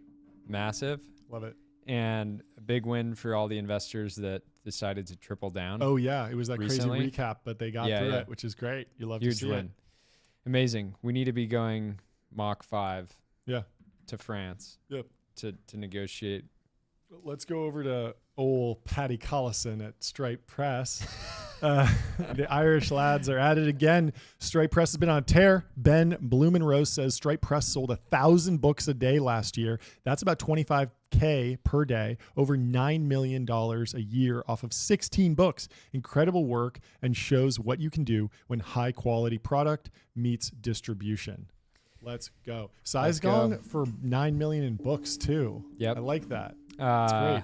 Probably what books, they make books in are an interesting 2 thing. seconds so on I think Stripe, but I think it's something. I think the coffee table book industry is like bigger than ever. yeah, And so it's this weird dynamic where we consume so much of our content digitally now. Yep. But books, it's funny because I use physical books almost as like a bookmarking feature where I see a book online. I'm like, that looks interesting. I just buy it. Yep. And I'll get to it eventually. Yep. But yeah, Stripes put out some bangers. Some bangers. They Boom. had the one on that guy in the corner right there. Oh yeah, Charlie. Poor Charlie's Almanac. Yeah, They like they rebooted reprinted it. Yeah, always beautiful. So we love the written word. We love it even more when it's printed physically. Yeah. Let's go to a promoted post, and we'll do a bucket pull. Keep the show moving. Promoted post from our friends over at Bugatti. The opening of Bugatti Baku in Azerbaijan, the home of F1 in Azerbaijan, a city that bridges Europe and Asia, was celebrated with a tourbillon, a symbol of a century of heritage and sophistication. If you haven't seen the Bugatti tourbillon, this car is unreal. I mean, the doors go up. That's all. That's. You know how many cylinders it has? Isn't it 16? V16. It's a V16. Previously, it was a W16. A lot of A lot of people have been V16. saying, "Oh, it's just need a V8, a hybrid V8. It's all you need." A lot of the Ferraris are going down to V6s. Let's get those. 296 has the 6-cylinder. Let's get those cylinders up. This car, AMG 1 has 6 cylinders. You got 10 more cylinders. I can't wait to buy my first Bugatti. Tourbillon. It's the day can't come soon enough. Well, you gotta complete the collection. And again, the size lords of Bugatti, they're not afraid to drop a link, Bugatti.link/consumption, if you're interested in understanding the environmental impact of your Probably Bugatti. top of mind for most Bugatti Super owners, top for of mind, sure, right? For sure. Good How many thing offsets? to include that link. How many offsets am I going to need to buy per mile? Yeah. We have to be planting like 10 trees a mile. well, I'm most likely an oil chic if I bought this car. In the oil business, but we love Bugatti here, and if you go and pick one up, tell them the Technology Brothers sent you. Yep. Let's go to Harry Stebbings. He says, I have never met a founder or VC who can write a good press release for a funding round. Stop writing it like an obituary. You aren't writing to your grandmother. Bring the company to life. Tell a story. Make them excited. Interesting. The funding round thing. I mean, you're not supposed to the funding round. You're not supposed to do it yourself. You're supposed to call Lulu. Yeah, call Lulu first, and then you're supposed to give us a scoop. Exactly. And then we'll turn it into the show. We'll make it feel like ESPN element. This is how it works. Yeah. This is the new economy. But also, the funding round is not the story. It's the excuse to break news, which justifies writing the story. Yeah. And so what you have to do is you have to leverage that to say, I'm giving you a scoop of this funding round is going to happen. But in order to win this scoop, you can't just write it up like it's a PR Newswire thing that's 200 words. You have to come and interview me and my team and my investors and get a 5,000 word profile. Unless you're already an insider, no tech journalist is going to get excited about covering your $2 million seed round. No. Like, they do not care. But they get will a bunch of if you put all $2 million of that into a domain. Yes. You got to figure out how to create a stunt. And that's what he did really well, was he created a story and a narrative around it that you had to write about because it was controversial and it would get clicks, and they're in the business of getting clicks. So click game. You got to do that. And driving paywall conversions. Totally. Let's go to Atlas. He says, MFers will be like ASI in 2 years and still be skinny. Bro, you're worried about the wrong arms race. This is golden retriever maxing. We love to see it on the timeline. Yep. It's fantastic. Yeah. Get in the gym. This is important. Don't worry about range of motion. Just worry about how much weight you're throwing around. Exactly. If you're not dropping the weights loudly, you're not lifting heavy enough. Yeah. Your bicep curl should look like a hang clean. Get into a gym that get into a gym that supports dropping weights. Yeah, Many don't. For sure. Oh, speaking of tech reporting and the media, Murat says, incredible bit of TechCrunch reporting I just ran into. They looked up Google Trends for the past 2 days and concluded it's the highest trend it's the highest the trend could possibly be. And so what happened was Google searches for deleting Facebook, Instagram explode after Meta ends fact checking. So this is something that happened when Zuck came out and said, we're not doing fact checking anymore. We're going to a community notes model. And of course, there's like somewhat of a backlash. Some people say, I don't like that. A lot of people said they did like it, but you got to write the story that feeds the beast of your readers, and because it's entirely audience captured at this point. And so you have to write the story of like, this is bad for Meta, even though you can just look at the stock price and tell that like, no, DAUs are not dropping. People are still going to be using Instagram. And so but this is hilarious because they just literally messed up. Social media fact checked. I want it fact checked. And it's funny just because they just actually made a mistake when they went to Google Trends. I think that Meta should hire us to just put posts in the truth zone. Yeah. We should grab an extra. Yeah. This is the thing about authoritarianism. As long as I'm the authoritarian, don't really have a problem with it. And social media platforms need to embrace misinformation. Yes. Yeah. Exactly. Breaking. Wow. Speaking of Avi, over at Friend, he says the only real way for U.S. startups to compete with China is on taste. I ain't ever seen a Chinese product that didn't feel Temu. Well said, Avi. But that is true. Yeah. Like as we move into the LLM as a product and not just as a weights and evals. DeepSeek is the Temu ChatGPT. It is 01. Yeah, it is. It is very cheap. Very cheap. Lots of people are saying. Anyway, promoted post. You kind of keep these people on their toes. Kind of caught me off guard here. We got a promoted post from our friends over at Loro Piana. Craftsmanship in every weave and detail. Thoughtfully finished with verse. The Mason's Art of Good Living collection speaks the language of time-honored craft and impeccable taste. So we got to get you on Duolingo, bro. Yeah, Duolingo. I just didn't understand, like, thoughtfully finished with verse. I don't know. It's a bunch of European mumbo jumbo as far as I'm concerned. Low Tam Banger, only 8 likes. You hate to see it from Laura Piana, only 8 likes. Where's Chamath with the retweet? Go hit him with a retweet. Hit him with a retweet, Chamath. Do Laura Piana a favor. Pump the account. Who knows if they put a link in there? It doesn't matter.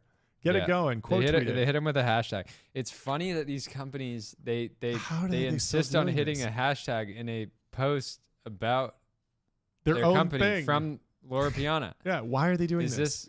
And they're all the same. It's like, is there one social media agency that's doing every luxury brand? Like, what's going on? We need a complete and total shutdown of luxury brands on X until we can figure out what's going on. It's insane. Anyway, let's go to a less than luxury brand that's been on a tear lately. Rye says, people are losing their life savings getting rugged on fake internet money projects. Meanwhile, I've been riding Build-A-Bear stock to the moon. Hard tech is the future. And he posts a screenshot of Build-A-Bear and Robinhood. Did you know that Build-A-Bear is public, Jordy? Build-A-Bear is a public company, and it's up 800% in the last 5 years. Pretty remarkable. I believe it. People want an activity to do with kids. And then people they saw that, they immediately created a Build-A-Bear token, which is synthetic. I'm sure. But people want an activity with their kids, and they're willing to pay for something that occupies time and then also gives them some sort of like special toy that's not just slop, right? Yeah. So it makes sense that Build-A-Bear is doing well. Glad to see it. Not financial advice, obviously, but we're let's call it hard tech. Who cares? Hard tech.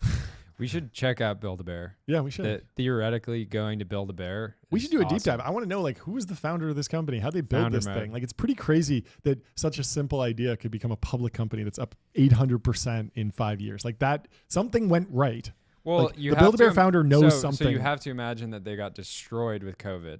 So part of those gains are everybody stops going and building bears. You go back 5 years, it's like, you can see the COVID drop right here. Maybe they went on a generational run. And they're way up recently. Something The good. definitive guide to Build-A-Bear. I like it. Let's do it. The Build-A-Bear bull case. Dolly Bali. I feel like this guy's been on the show before. Says, when has something good happened when Masa gets really excited? And he says, once again, I ask. And so this is obviously a reference to DeepSeek and that, tanking the market shortly after Masa did his, announcement on Stargate.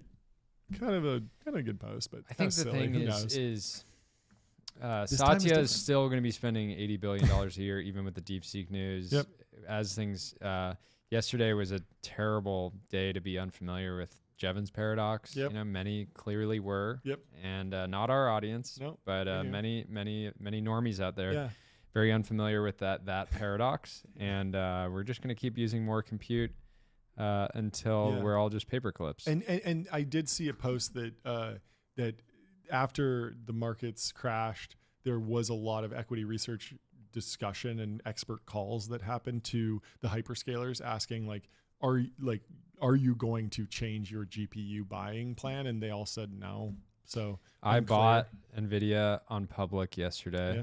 You up 7%, something like that. Killing it. Not financial advice, but 7% in a day. In a day. Compound that over a year, you're killing it. Trillionaire.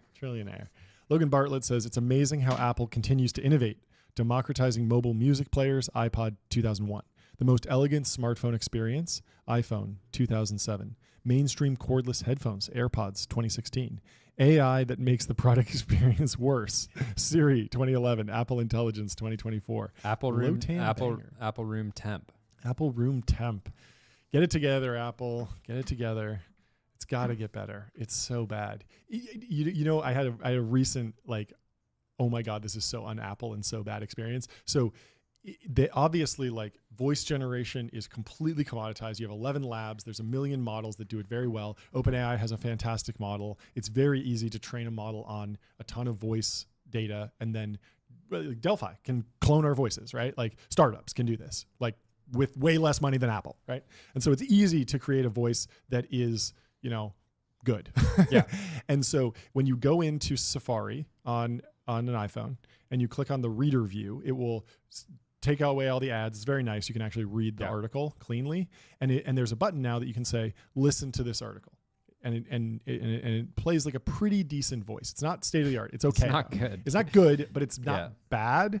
And it's usable. You can listen to it, which is nice because a lot of websites don't have, a voice feature.